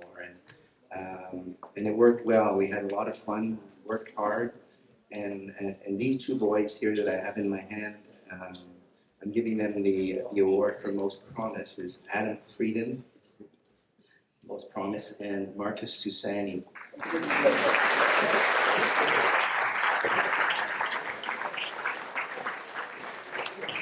Just a couple of things about Adam. Adam really took a liking to the sport. He was really new to it and wanted to do all the events, from the running events to the throwing events and all that stuff. And he was asking a lot of questions. He was asking that how he can train over the summer and stuff like that. So it was really nice to see Adam doing that. And Marcus Susani, I describe him sometimes as a really fast runner, and he runs the sprint like a hockey player would run the sprint, not like you would expect a track athlete. And he can chew up the pack. It was really nice to see. The next group of awards is for most promise as well in the juvenile category. These are 4 gentlemen, some of whom are here, which I'm happy about. This was for the 4x400. And these boys finished, I think, second in the championship meet. And they did the 4x400, which is about a mile, in just over 4 minutes. And finished second, very, very competitive run. And they worked hard, and they really embodied We've Got More, because they did it all together, and it was so much fun. So if the 4x400 boys could come up, that would be great. Marc-Antoine, Michael, Conrad, and Joseph.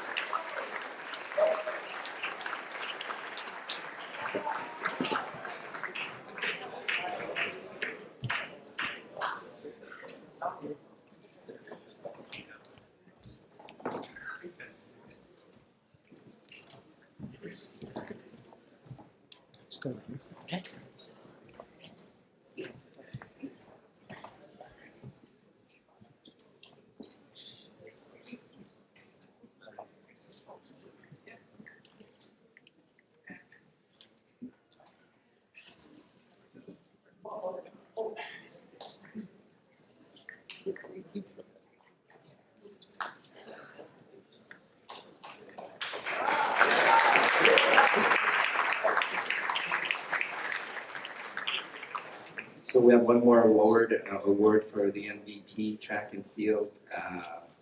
So it's Jacob Schweisberg, and the thing about Jacob, which is for me, he's definitely a track athlete. He trains in track outside of school, but he really embodies the student athlete. He's amazing in class. He's super productive, super inquisitive, intelligent.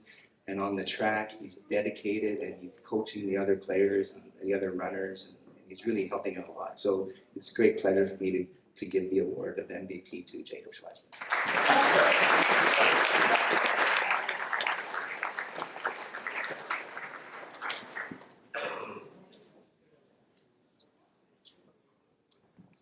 Tennis, badminton, baseball, and rowing.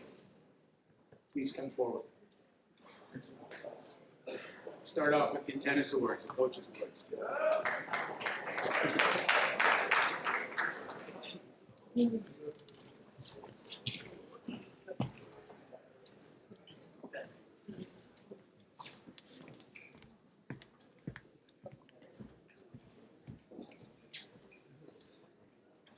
All right.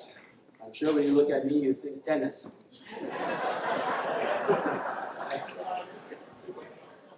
Before I get to the tennis awards, if you want to give a little bit of applause to all the athletes that come to the weight room. We have some very, very strong athletes at the school.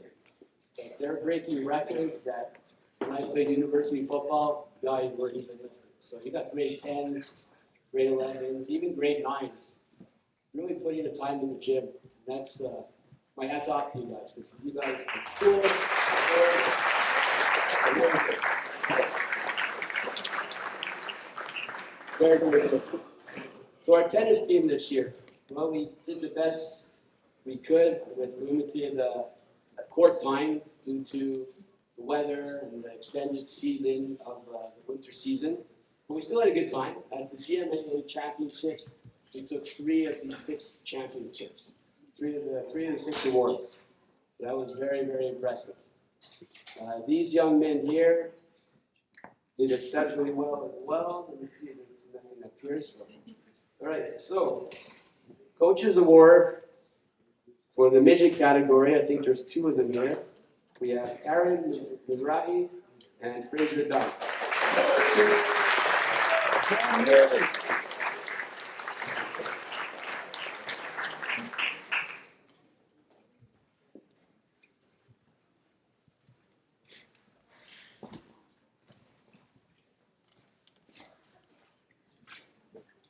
For the Bantam Award, we have Valentino Salvatore.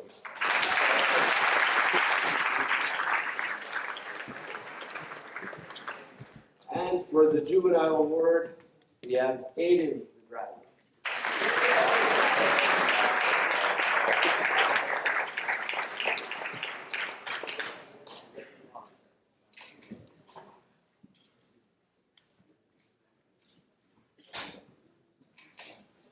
Mr. Lee.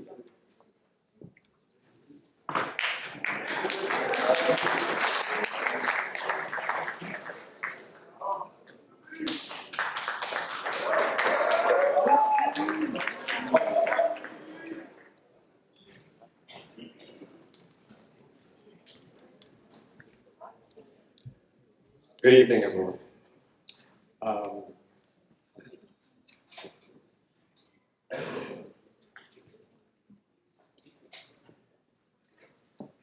Good evening, everyone. 3 years ago, when I was still at West Island College, or WIC and DDO, I was coaching badminton, the girls' team, and when the pandemic hit, and I'll never forget how devastated myself and the girls were, because we had gathered enough points that we were going to bring home the banner back to WIC. And so, and then obviously the sports programs all paused for a few years.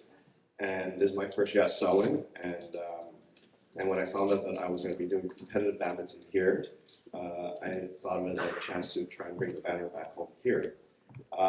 We got very, very close though. Didn't get the banner, but we did get silver out of 12 schools. So it's pretty good. Our first, so it was our first, from what I understand, our first competitive badminton team. So it's pretty good. So I was coaching 2 different teams, midget and juvenile. And the first award for the most promising player at the midget level, a left-handed player, which I don't come across too often. And a left-handed player presents different challenges for a normally right-handed player. So my most promising player, and I really need him next year for my juvenile team, Ken Zhao.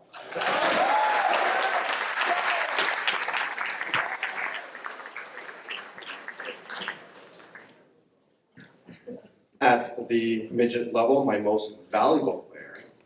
So unfortunately this year my midget team was plagued by a lot of absences due to sickness, due to illness. And this player really stepped up. He filled in the gaps where I needed him to fill in, whether it was playing doubles or playing singles. And again, it's a player that I really need next year at the juvenile level. My most valuable player at the midget level, Jonathan Michel-Bang.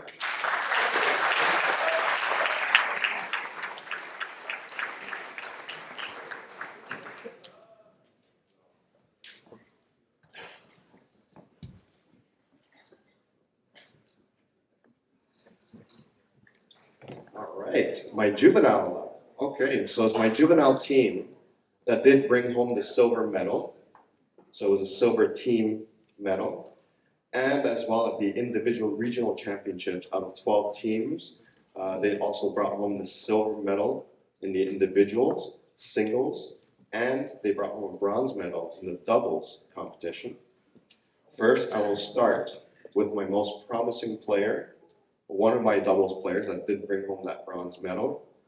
Those of you in my math class will understand when I say this student's skill increased exponentially.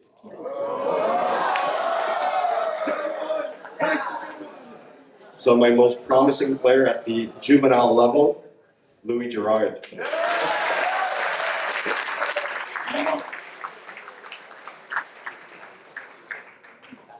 And finally, my singles player that brought home the silver medal. A player like him only comes along every few years, so I'm going to miss him.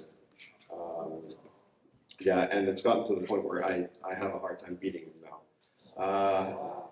He can predict what I'm about to do based on how I'm holding my racket, based on which foot I have forward. Like it's hard to beat him now. And my most valuable player at the juvenile level is Caden Lou.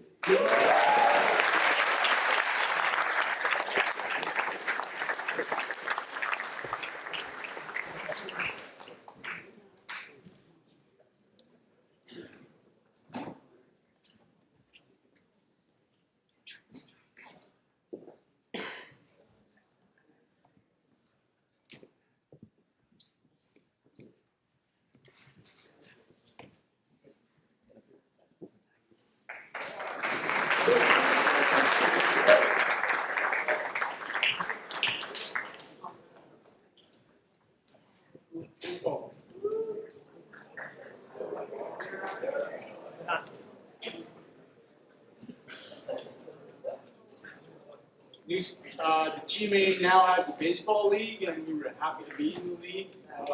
We have a team at both the middle school and senior school level. I want to thank Mr. LaPearl and Madame Robillard for running that middle school team. Coach, you're up.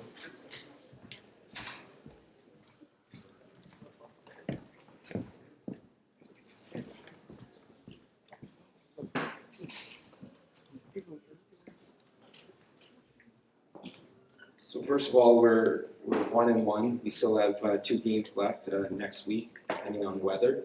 The boys are really green, meaning they haven't played a lot of baseball, so we're teaching them how to throw, catch, hit, actually play the field. But the mastermind is actually Madame Robillard. She's an unbelievable baseball player. She plays in a men's league, and she also plays in softball leagues. And so when she's like, is this lineup okay? I'm like, yes, let's just go with what you said. That looks good to me. Being the first year with a middle school team, we're going to give out one award, and this goes to a young man who is obviously plays a lot of baseball, has a lot of skill, is super helpful to all the other players, and has a ton of promise for the future. So we're really excited for this young man and his future in baseball. As our catcher, Joey Deming.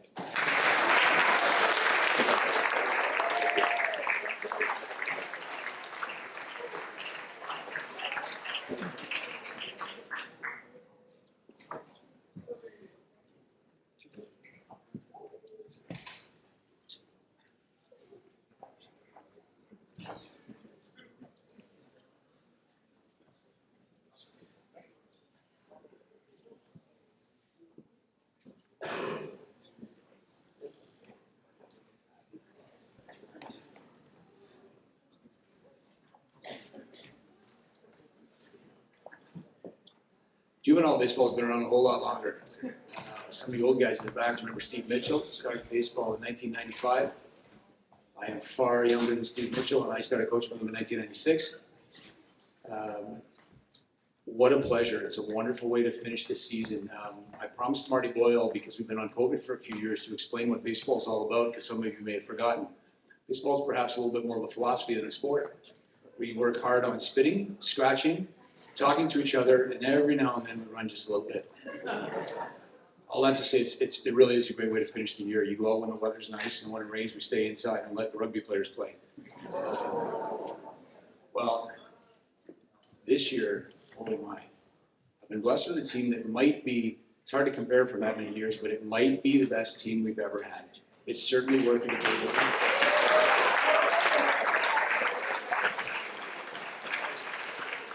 Now, more importantly than that, I mean, I've coached some teams in different sports where you're very successful, but the bonding is not great, or the guys are not real nice guys. I've had other teams where, I mean, coach, we had a few football seasons, we were 0-8, but they were wonderful guys, and it was really fun. Well, this team has both. I mean, the boys were wonderful. We have a great time together. They look after each other. I'm just sort of echoing what you've heard from hockey and from basketball and so on. I mean, what a nice group of guys. This team is composed a little heavy on the grade 11 side, so we're going to miss a lot of guys, but we've got a couple of young guys who are going to be the heart and soul and the anchors of the team, certainly in the next couple of years. So most promise in grade 10, fantastic ball player at virtually every position, Mr. Lucas Victor.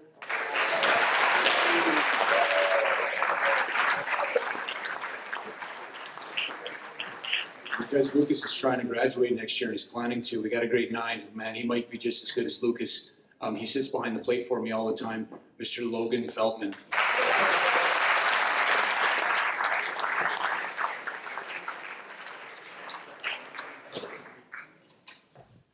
I got another guy, he's a 4-year veteran, even though he took 2 years off. He played with me 4 years ago, and he would have played in the 2 in the middle. So let me tell you a true story.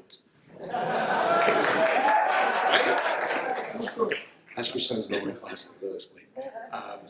So my son gets here in grade 7, and he has the privilege of playing Pee Wee hockey, of all things, not baseball.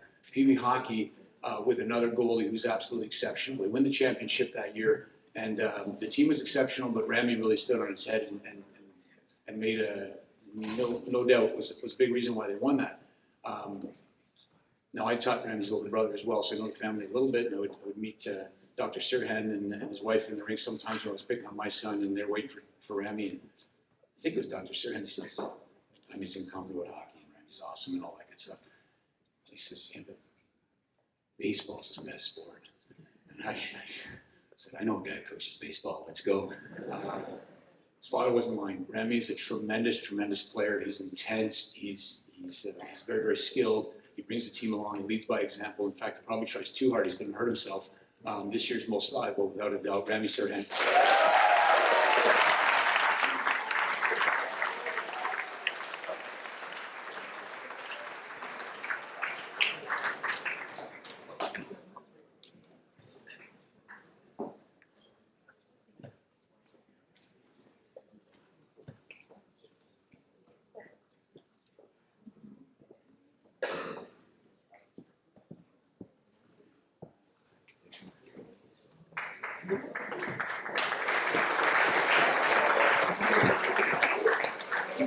Rowing is a sport that has 2 competitive seasons, 2 regattas in the fall and 2 in the spring, and I think the boys are rowing this weekend.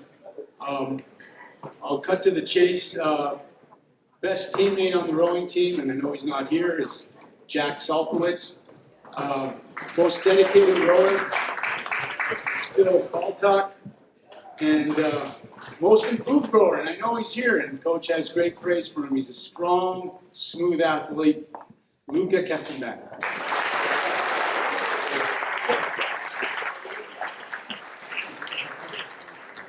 Not running backwards.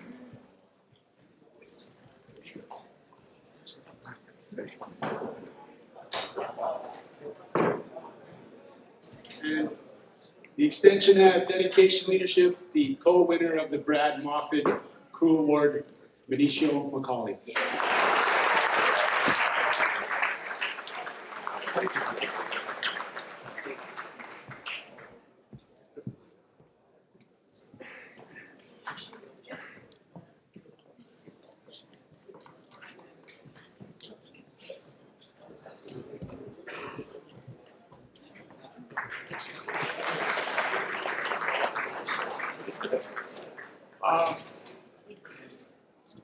We run a program here in both the fall and the spring as well. It's a tremendously difficult program. It's called boot camp, and we do compete in boot camp. We go into 2 Spartan races plus some long distance runs. Our winner in the boot camp award, or like the toughest, grittiest guy award, I would say, Mr. Bureau runs that team, but he's asked me to speak. No, I've done the rowings. All 4, yeah. Get them quick. Flash before your eyes. Okay, so right off the boot camp, Felix is a true definition of commitment. He's willing to do what others won't do, so tomorrow he's able to do what others can't do. He's proven on multiple occasions that he's willing to face any challenges thrown at him. I'm very proud to award the first boot camp award to Felix Martin.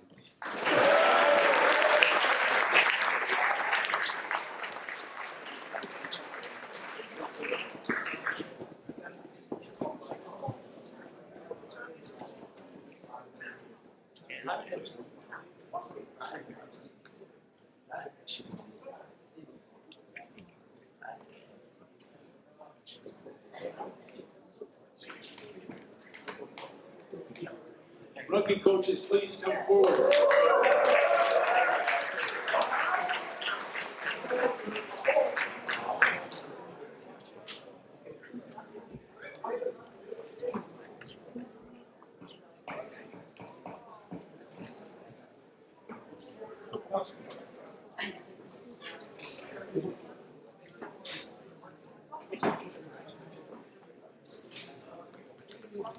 It's a great privilege to be speaking here as a rugby coach. As you know, it's been 2 years we haven't had rugby at the school. Some of you might have forgotten the rules. Just to bring you up to speed, or just to give you a quick refresher, there's 2 different positions on the field. There's forwards and there's backs. Forwards are strong, tough, reliable, and the backs are speedy, elusive. Guess which one I played. But basically, during the game, the forwards work hard in securing the ball, being in scrums, just to give it to the backs so they can kick it away or drop it. Anyways, I'm trying to get my son into rugby. I am worried that he'll be coming back to the point that I woke up with a headache that's hung around for days, and a half a pack of aspirin would make it go away. I knew the thing that caused it and made me feel depressed. It wasn't lack of sleep, just simply too much stress. So I rang my local doctor in quest to get it fixed. I chatted for prescription drugs. I thought we'd do a trip. I drove to my appointment and arrived in ample time, then sat and watched and waited until the next thing called at 9. I walked into the doctor's room and he checked me up and down. Then he peered over his glasses and he asked me with a friend, "Are you worried your blood pressure might be up again, or your gout and hernia is a cause of constant pain? Are you being bothered by your bulging lumbar disc, your slowly failing eyesight, or your subcutaneous cysts, your rheumatoid arthritis, or those ulcers on your tongue, your kidney stones, your fungus, or your dark spots on your lungs, your bruised ankle, your dodgy knee, that mark that's on your hand, that rash around your neck, your grotesquely swollen gland? Well, surely then you're worried about your pending heart attack." "No," I said, "I'm worried that my son's be coming back."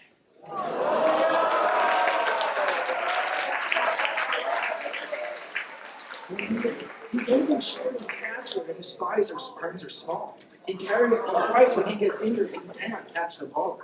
He'd rather kick than tackle and his nose is deadly straight. He'd rather hang out with his mom than drink soda with his mates. His ears aren't cauliflowered and he will not keep his head. And every night by 8 o'clock he's tucked up in his bed. He's fast and he's elusive and the kids all think he's cute. And as for scrums and lineups, well, he hasn't got a clue. His body isn't hairy and he very rarely sweats. He'd rather read a book than play in winter when it's wet. He's never sculled a scooter, and he's quick to bite and scratch. He whinges, whines, and finds my kicks hard to scratch. He's never punched a punching bag or bench pressed his own weight, or stacked a bar and squatted doing sets 6 to 8. His head is bigger than his neck. He can't secure the ball. He's never seen a crop of clothes or drove a bowling ball. As I described the symptoms, my good doctor simply smiled. I said, "You do not understand. This is my only child." "I tell you, Doc, I'm worried that there's something I can't do." "Give it time," the doctor said. "Your son is only 2.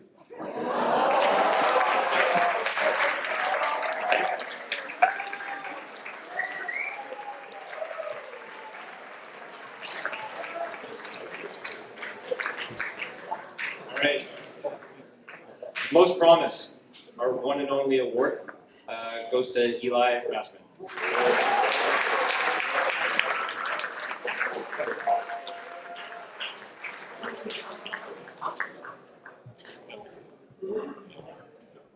Of course, he wanted to give this award to a forward.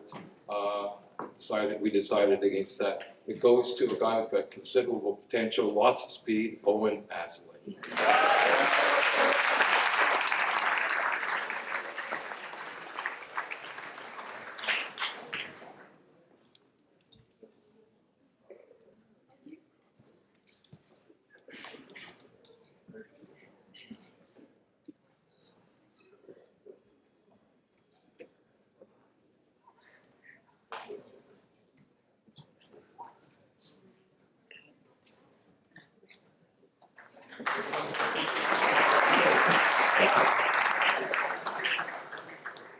Okay, so we're getting near the end. We're out for juvenile rugby, and I have the honor of coaching with Miss Lyman. She's an amazing coach to work with. And we had a ton of fun this season. The group of boys we had, it was absolutely phenomenal. It's probably the best group of guys I've worked with since I started working here. They're fun to be around.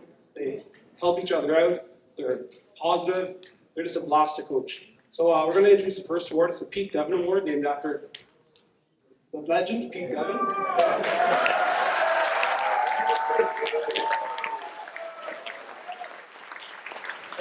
So this award goes to the athlete who, in the coach's mind, has a strong, team spirit, shows a lot of camaraderie, just a really positive guy, and embodies just sportsmanship and leadership. And just without this type of guy in the team, it's not a team. You need that type of guy around just to lift the spirit of the team and to make the team a better group of individuals. So Ms. Lyman is going to present those two players to you. The winner of this year's the Pete Govin Coaches Award goes to, it's a shared award, it goes to Max Heidemann and Matthew Anderson.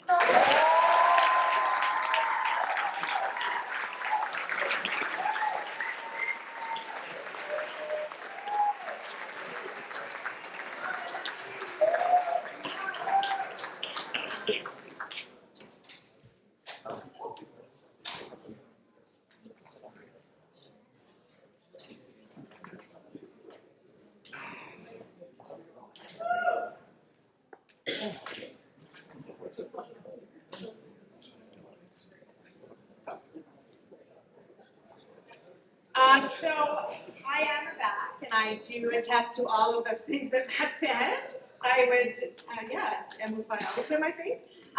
This year's most valuable back goes to Elliot Walter, and I just want to thank Elliot for, trusting me as a coach. Elliot has played fly half, inside center, outside center. He's kicked for us. He's been the thrower in the lineouts. He's sort of been that go-to player that's just rock solid. I know that I can count on him, and you've been great, Elliot.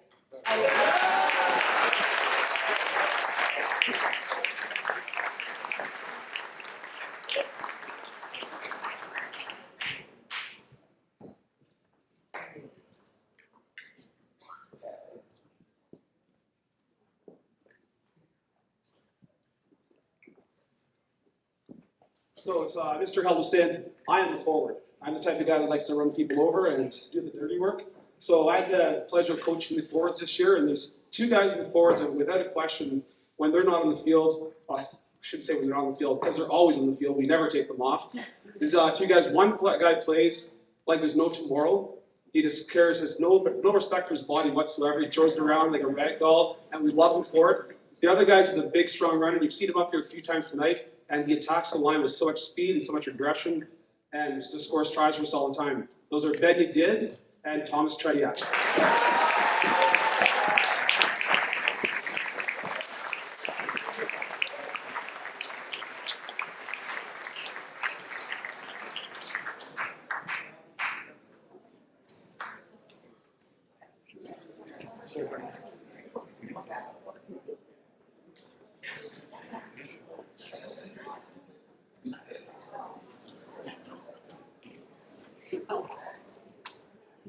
Okay, and this year's MVP goes to a player that, I don't know what I can say. He He just is everything rugby, from short shorts to bad haircuts to singing on the bus on the way home. He never says a word. He just goes on the field and makes sure everything gets done. It's been a pleasure to coach you, Jack, and I hope you continue in this sport.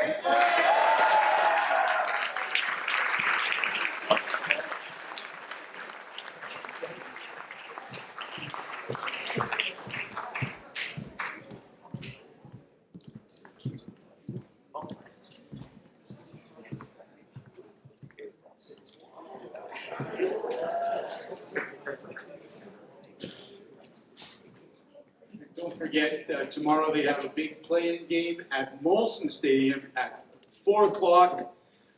There's a few seats available at the stadium for you to be watching the game, so book your tickets early and support a really talented squad.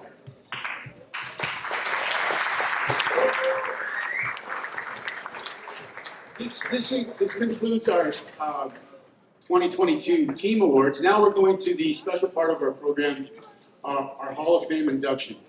And what's so important about this is we have a Hall of Fame committee, and it's about what you've done from your Selwyn House days onto higher level athletics and accomplishments.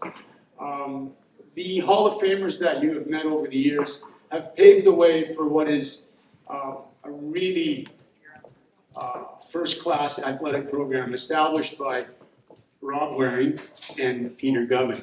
And, and these men that came in those years, a few of them are here, and they're very, most of them are too humble to stand up, so I promised I wouldn't call them out, but you will meet a couple of them tonight. So, without further ado, we will introduce this year's Hall of Famer. I'm proud of the fact that I got to coach him, but I'll let some video speak for itself.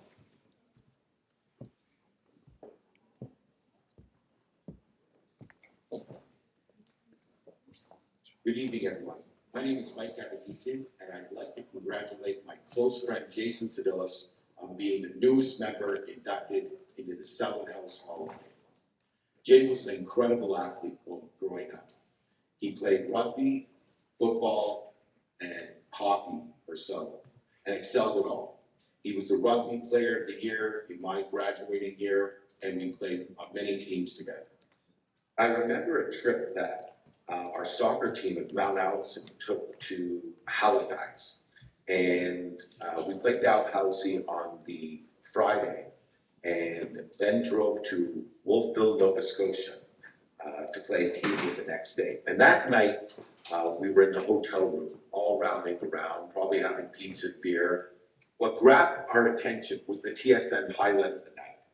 And there you see Jason Sedillis running down the field, 101 yards, outpacing Mark Montoya and getting to the finish line and scoring the winning touchdown on the last play of the game.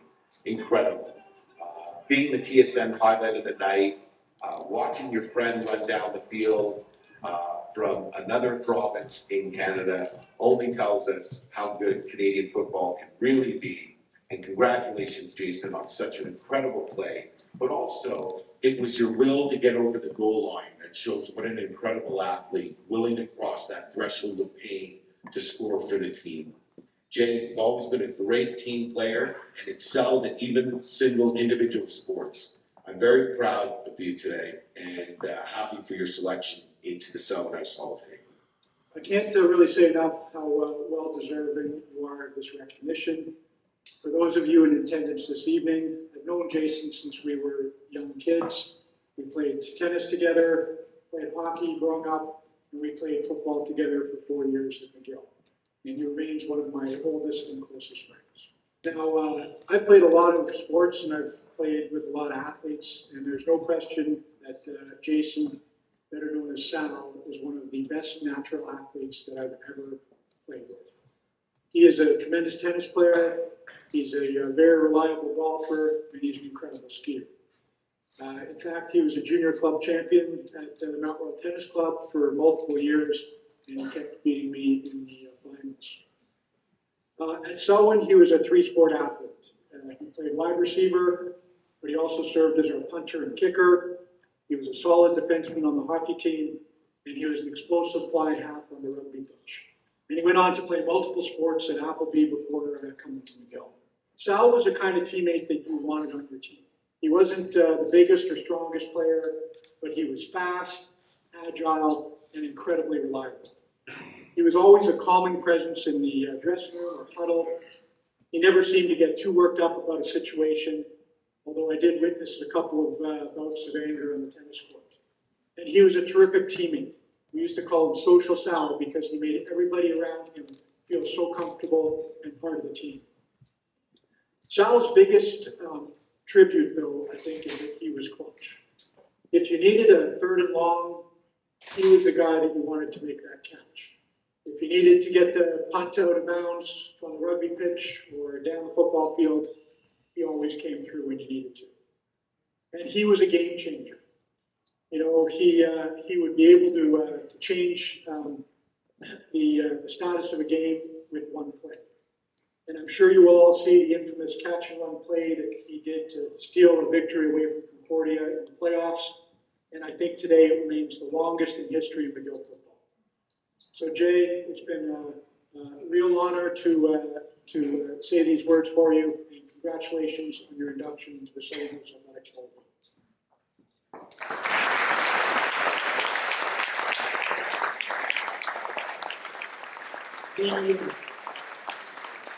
The impact Jason Sedillas made on his teammates.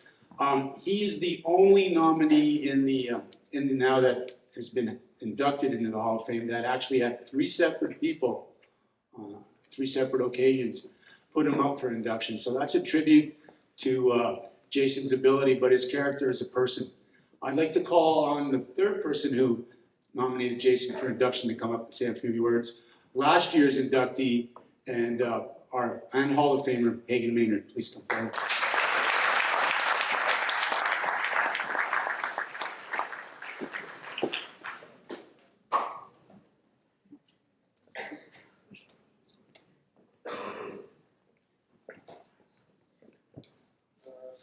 Thank you for having me here tonight for the induction for Jason Sedillas into the Sullivan House Athletic Hall of Fame.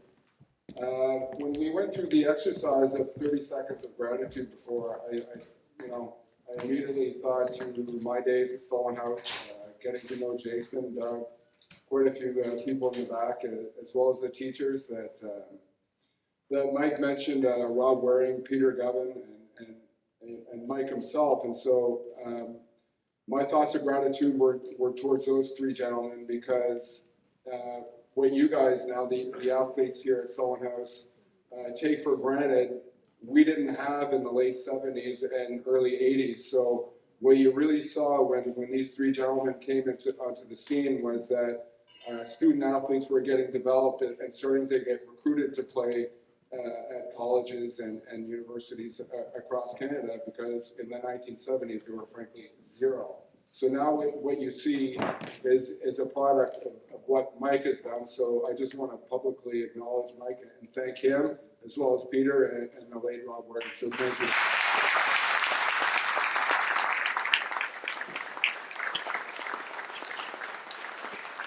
We've all now seen the catch, and it was an incredible play.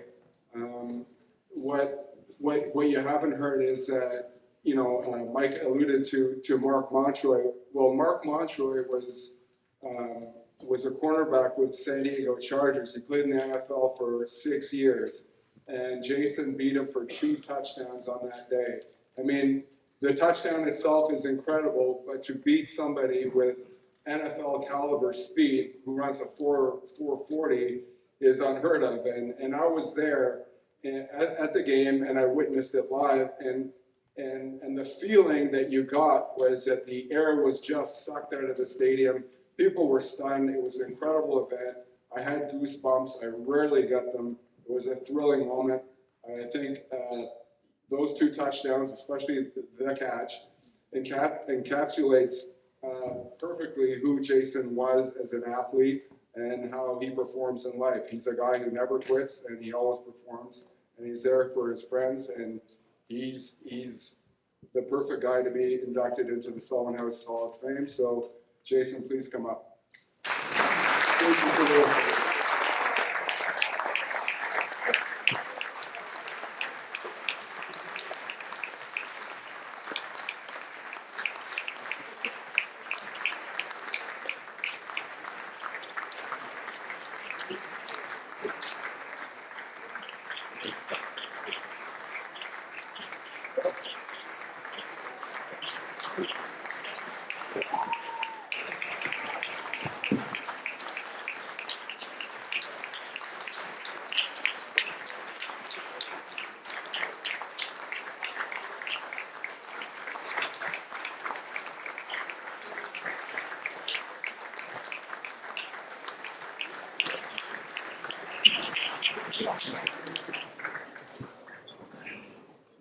just a couple more things. You know, we talk about the catch. We talk about some of the individual things that Jason did here.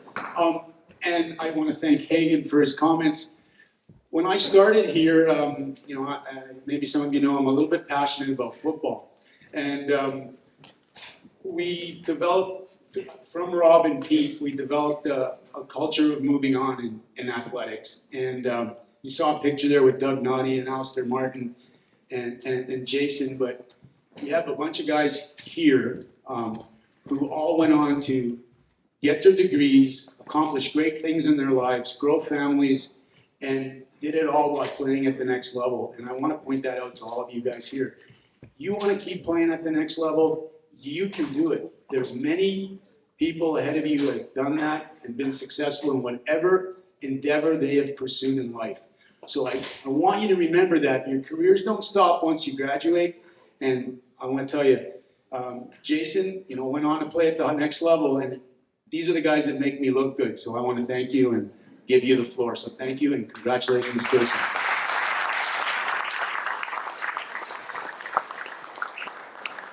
Do I get to take that home? That's kind of awkward to hang in the living room. Anyway, first of all, I want to congratulate all the athletes, student athletes here,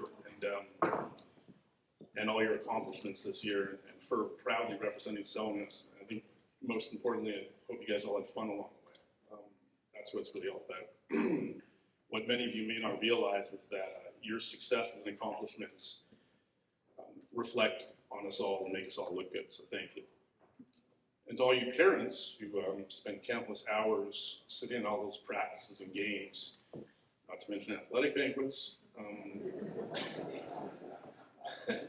My parents were the same. Not only did they provide me the opportunity to play so many sports, but they were always there to cheer me on for so many years, right up until the very last game I played. In fact, my mother's in the back tonight. Last one, no, I swear. Promise. My dad, who played professional football, would always say how all he could do was teach me how to play all these sports and the rest was up to me. Birthday and Christmas gifts were usually football, soccer balls, basketball, skates, you get the point there. You know, video games did actually exist back then, surprisingly enough, guys, just not in my house. But, my dad never missed a game. He was the first one there every time as well. And anytime I was upset after losing or from not playing enough or not getting the ball or just because I didn't play very well, he would always try and put things in perspective for me. Buying me a hot dog also helped. And the same goes for my mother, but in a more sort of motherly way. After we saw that video, after winning that playoff game against Concordia, I was being interviewed on TSN, and then again by a handful of reporters around me. When suddenly I just see my mother standing behind all of them with her hand in the air. Trying to get my attention. And so everybody turns around, and all I hear is my mother going, "Jason, I just want to know, are you coming home tonight?" Slightly embarrassing. So the last time I was on this stage was probably about 34 years ago for graduation.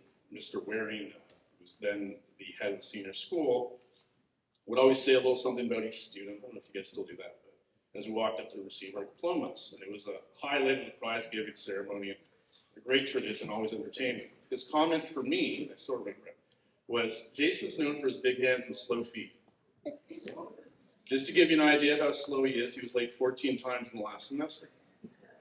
So I would just like to go on the record right now, with all due respect to Mr. Waring, but I think I've proved at least most of that statement false. It's also very special to be among so many distinguished inductees like Hagen and Ben Waring, who's here too, and guys that I looked up to as a student here, like Corell Nemec and Hagen Maynard, we just met, and my classmate Doug Naughty, and all the younger guys too that came after me are in the Hall of Fame as well, like Torrey Mitchell and Tim Fleiser, Ben Waring, who all went on to accomplish amazing things after Selwyn House, but we're also great people and great friends. So, well, actually, just most of all, I think I'm just happy that you guys spelled my name correctly this time. Because that didn't always happen. Some of you Greek guys may know that. They've learned over the years that. I do remember my first day back here in 1979. My mother made me wear knee-length shorts and socks, and knee socks, rather, along with my little trim blazer that Mr. Govern's wearing still. She told me that's what most kids wore, and I was the first thing they could wear. But anyway, Miss Funamoto was my math teacher. It was her first year. She was known as Miss Mazzarelli back then. Mr. Govern was celebrating, I can't believe it was like her 8th. No way. It was like her 15th or 20th year back then. And my mother had given me the option after 3 years at Marie de France as to where I wanted to go to school. My only choice was Selwyn House. For me, even as a 7-year-old, LCC wasn't even part of the conversation. And I always considered myself really fortunate to have spent 9 years here. But let's be honest, it wasn't always lollipops and rainbows. Mr. Morvich yelled at me for dragging my feet more than once. Mr. Waring made me clean every desk in the school. I got benched by Mr. Nickel in hockey, and worst of all, probably Mr. Mitchell tried to get me to play quarterback in grade 8.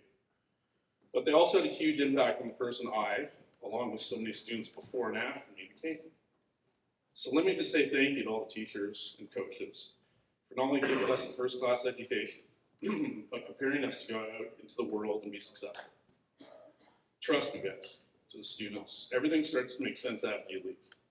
Calculus, physics, critical essays, tucking in our shirts, doing up our ties, most importantly, never wearing white socks with gray flannels. Just remember that one, that's really important. Everything except for Latin. I don't know if you guys still have Latin here, but I'm still not sure whether it's after graduating, I went on boarding school at Appleton. Being able to continue to play 3 sports was a big part of it. But when trying to figure out, again, where to go, my mother asked me why I just didn't stay home and go to grade 12 at LCC. The answer, as you might imagine, was a firm no. One of the great things about Selwyn House is that once you leave the school, you become an old boy. And you're one for life. You might be surprised how that translates in the real world, but there's an amazing bond that we all still have all these years after graduating.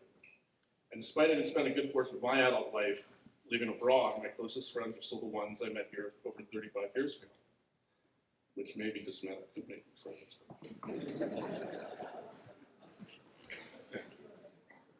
My first year at McGill, for instance, the 2 of the captains on the football team were Paul Roman and Hagen Maynard. Hagen asked the coach to put my locker next to his, and Paul and Hagen gave me a lift home every night from school.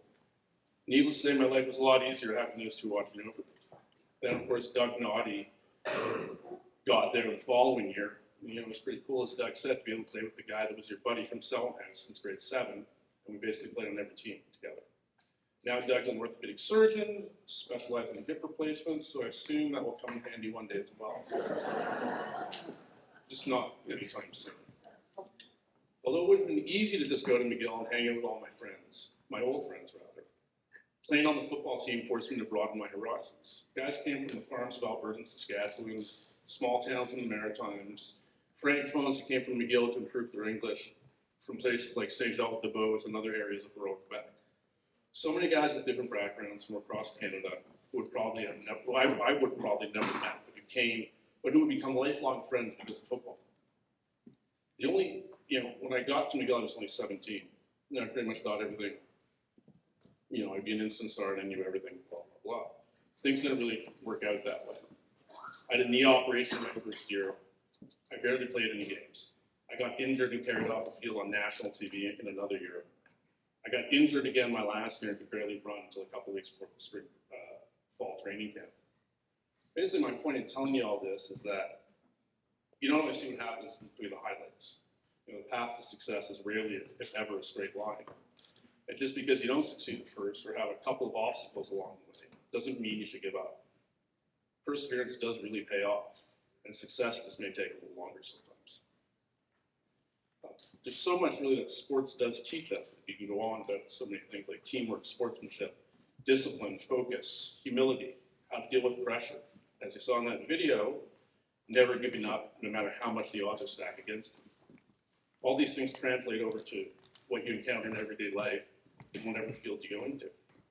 I worked in finance in London, and I used to draw always on my experience in sports to guide me through some pretty difficult situations. Sports have always been such an important part of my life, and probably the most important thing I learned over time is that winning isn't really the only reason that we play. Mr. Moore just spoke. It's important, but it's not the most important. It's important. Yeah, it's important. We don't always win at Sullivan, exactly. But what playing sports was really about is the memories created from all the hours spent with our parents learning how to play, the bonds that we forged with our classmates here at Sullivan House, and the opportunities to experience, which I personally was able to enjoy in university and later on as an adult, and all the amazing people you meet along the way. And finally, for me, and as you get older, it's the joy of passing all on to your own children. I sincerely hope all you guys here, and obviously some great athletes around, I sincerely hope you continue playing wherever you end up after graduation. It may take you out of your comfort zone a little bit, but the rewards really outweigh the sacrifices, and you really never know what might happen. Anyway, thank you very much, and thanks for this.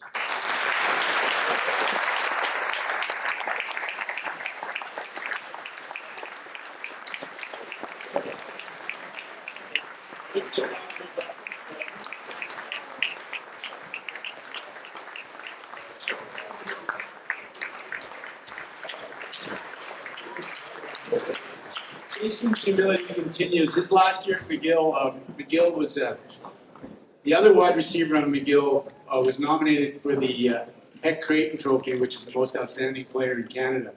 What we don't realize is Jason had more receptions. He also was a triple threat. He punted for the team, returned kickoffs, and punts. He's on the field, you want to look at just in 2 teams out of 3. He was on the field, I would say, at least over 60% of the time. And again, his humility stands out. He made a big difference on that team and in that season. And so again, I congratulate you, Jason. It's an honor to have you in the hall, and you're all welcome to visit anytime. And your message was loud and clear. Thanks again.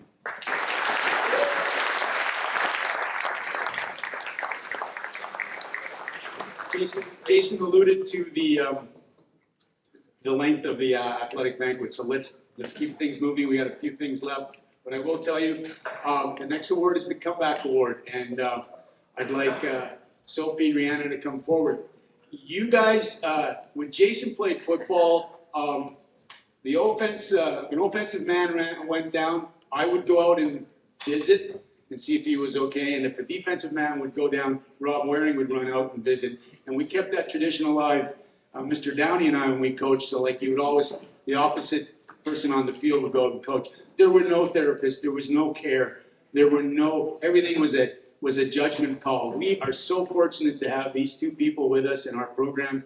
Sophie's created a wonderful program, and Rihanna's taken her place, and congratulations to Sophie, who's now a mom as well.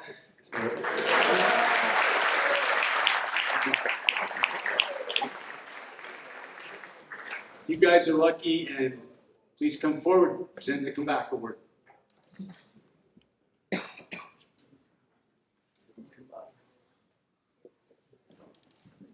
Good evening.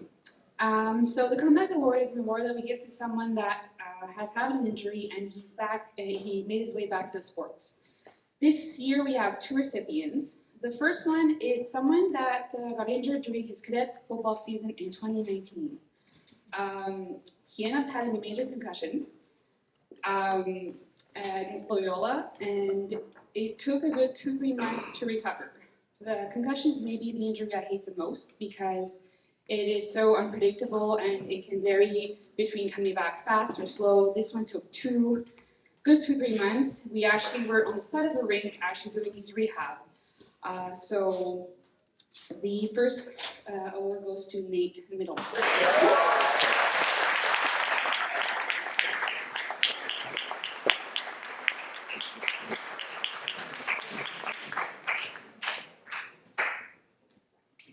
So the other recipient of the Comeback Award goes to an athlete who was injured this year during football. Not only did he work exceptionally hard to come back from his injury for his following few sports, he absolutely dominated the playing field once he got back. During his hockey season, he had stellar performances, and on several occasions helped his team in the game or clinched a win. In baseball, he is described as an integral part of his team with the ability to play multiple positions. The second award winner is Randy Sear.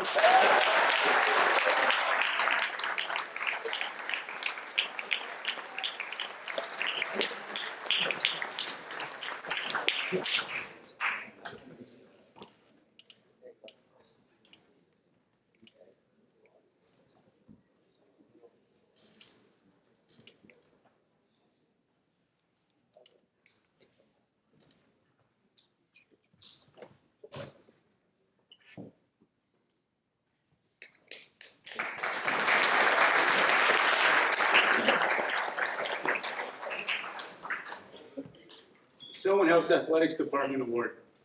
This award is given to a person who not only takes part in the athletic program, phys ed program, but also goes above and beyond. This year we offered a course called PE and Publication. The individual who wins this award, he is responsible for many of these pictures, a lot of the video content, and most pictures that you get on the web page. He's been a tireless worker, writing articles, following games, the College St. Anne doubleheader. You know, he was the first one there and the last one to leave. We couldn't get a lot of stuff done this year for this banquet without his input. He's also a goalie on the D3 hockey team where he never missed, was always available, did a great job with the team. This year's winner of the SHS Athletics Department Award is James Downey.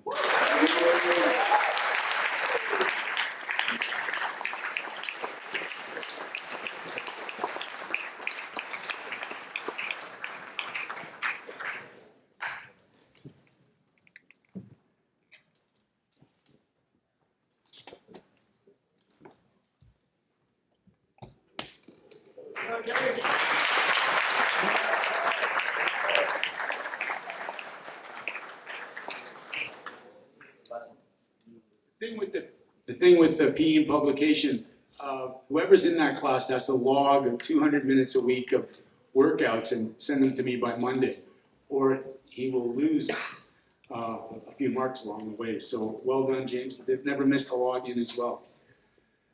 I would like the old boys who are on staff, John Merritt, Kevin Boyle, Oliver Morvich, and Brendan Munzard to come forward to present the Alumni Award.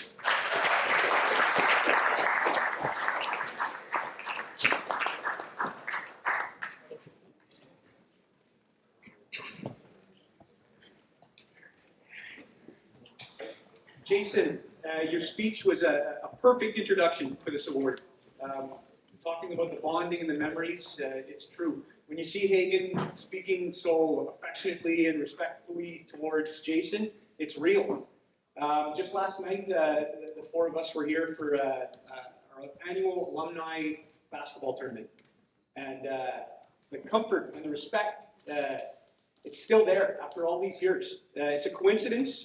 This is for the grade 9 award. That was my favorite year of sports at Selwyn. That was my peak. It's been all downhill. It's been a long and bumpy road too. The guys that I see, we still connect on a level as if we were just together yesterday, even though we haven't seen each other in a really long time. And to me, it's about commitment and just showing up. We happened to go deep in our year, grade 9. We did really well.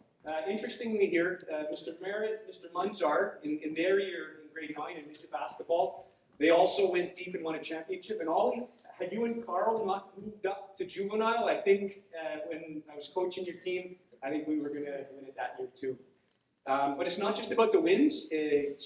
Certainly for me, some of the painful losses, they still stick and they still sting. And I'm just happy to remember them because a lot of the stuff just goes by the wayside. So wins and losses, it's that team fighting through stuff that matters. Goes all the way through from grade 9 to grade 11, guys. The more you commit, the better it feels. So this award, it's given by the Alumni and Old Boys Association. It recognizes achievement in athletics in the first year of senior school, so grade 9. It's based on skill, leadership, commitment, and work ethic. This year's winner was a soccer defensive MVP. Won the Brad Moffat Crew Award for rowing. Won the Leadership Award in hockey. And I'm getting to meet him for the first time tonight, Benicio Macaulay.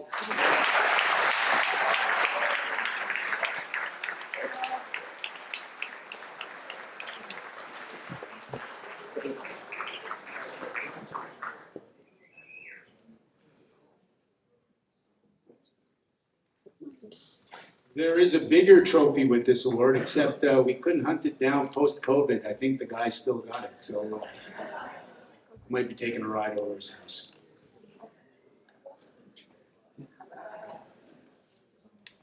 Thank you very much.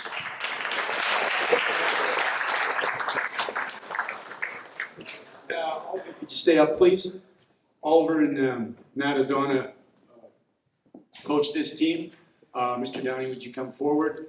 Any members of the Bantam Provincial and GMA Championship basketball team, could you please come forward with Coach Orvich, whoever's here? And this year's winner of the David Tobias Memorial Trophy for Team of the Year is the GMA champion Bantam D3 boys basketball team. Mr. Downey,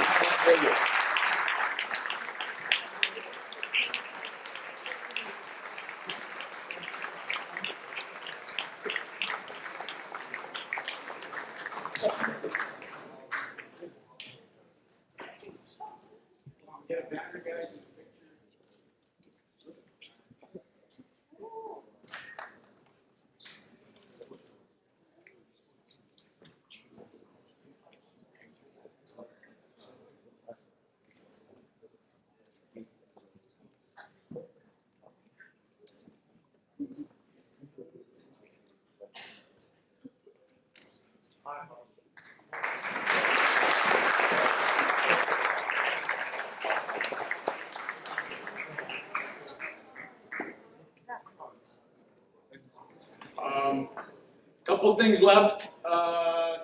I'd like to ask the head of senior school to come forward to present the McMaster Memorial Sportsman's Cup.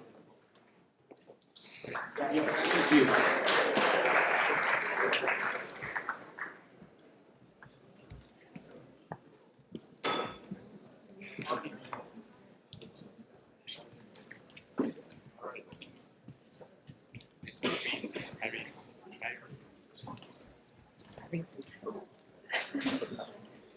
So this award is presented to the school's most distinguished athlete.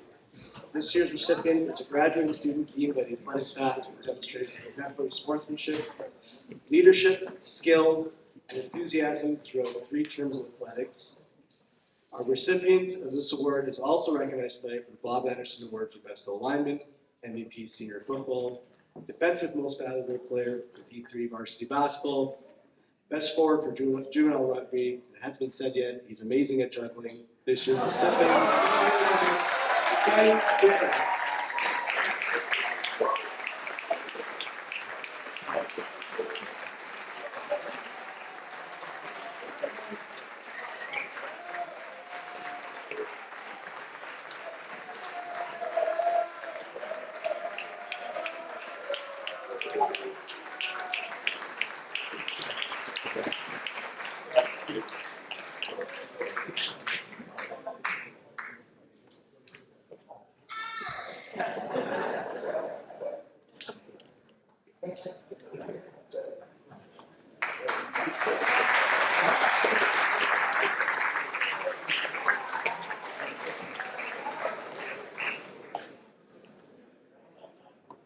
Sportsman's Guild, I'd like Mr. Downey to come forward, please.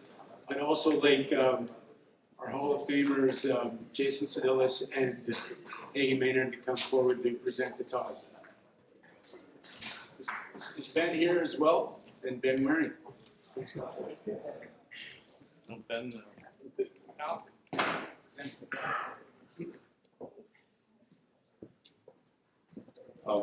Just before I start, I think this is a really impressive list. You know, we are a small school. We run an awful lot of teams. We do not have a ton of facilities. So I'd just like to take a second to thank Mike. I don't think people recognize the sheer amount of booking of places, the sheer amount of busing that we have to do in the organization of all these different teams. So if we all give Mike a big round of applause.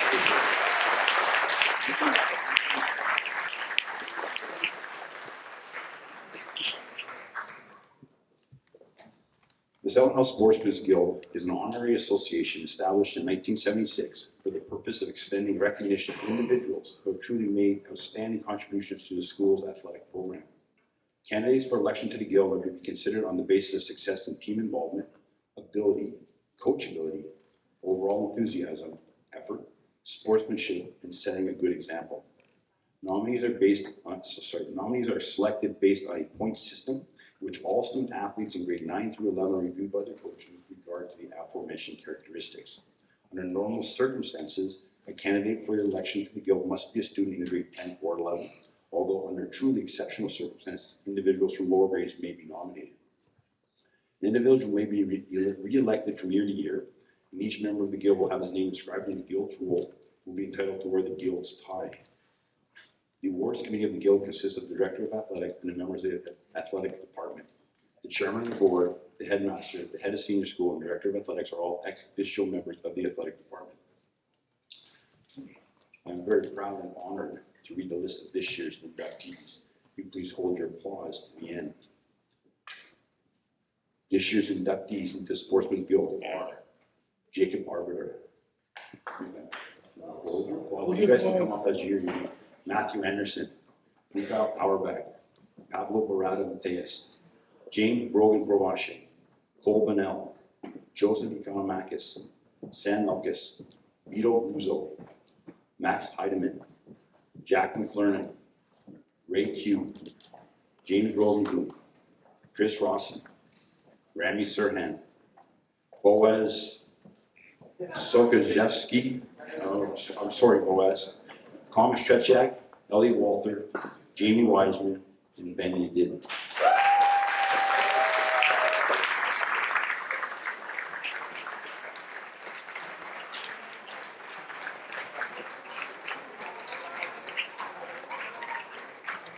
And just before we take the picture, Mr. Wiltz, just a second, there are times we will elect honorary members to the Guild for their contribution to the athletic program at the school. So this year we'd like to induct two more members, Mr. Dan Elbling and Mr. J.P. Trudeau.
So I know you're all anxious to get going, but I really appreciate your time and the respect that you showed all the athletes and the support. Couple of quick thank yous. I'd like to thank JP Trudeau and Herbie and Phil for all their work on the technical side.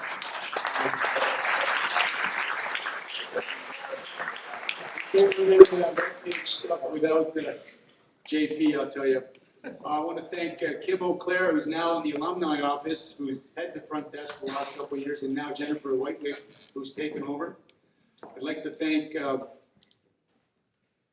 all you parents for your support in the athletic program and for the time. And I couldn't have said it better than Jason Sedillas. So thank you, Jason, for putting it in those words about parents.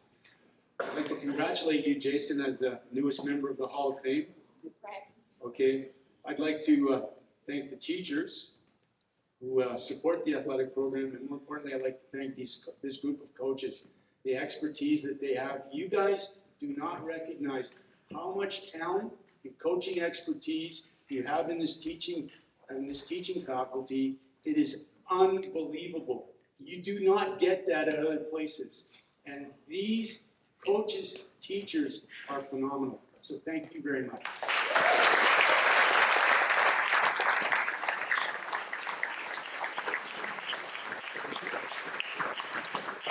I want to thank the heads of school, Kathy Funamoto, Sebastian Lajoie, and Neil Banerjee. I appreciate all your support, your encouragement to the boys to play, to be involved, and the support you give athletics every day.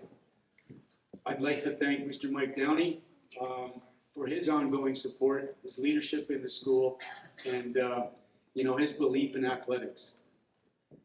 Lastly, I'd like to thank the guys in my department who I work with.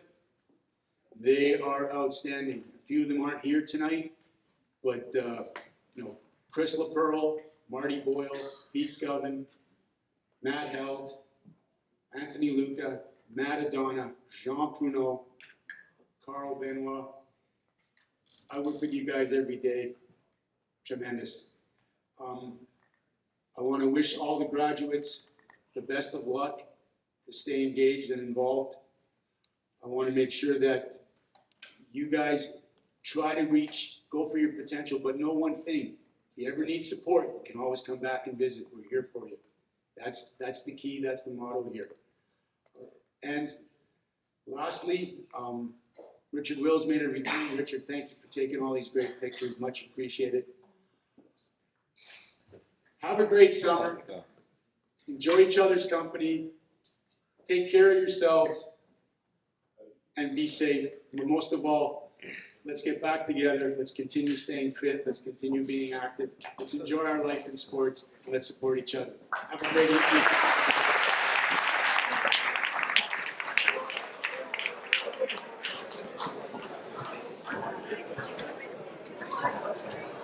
Thank you.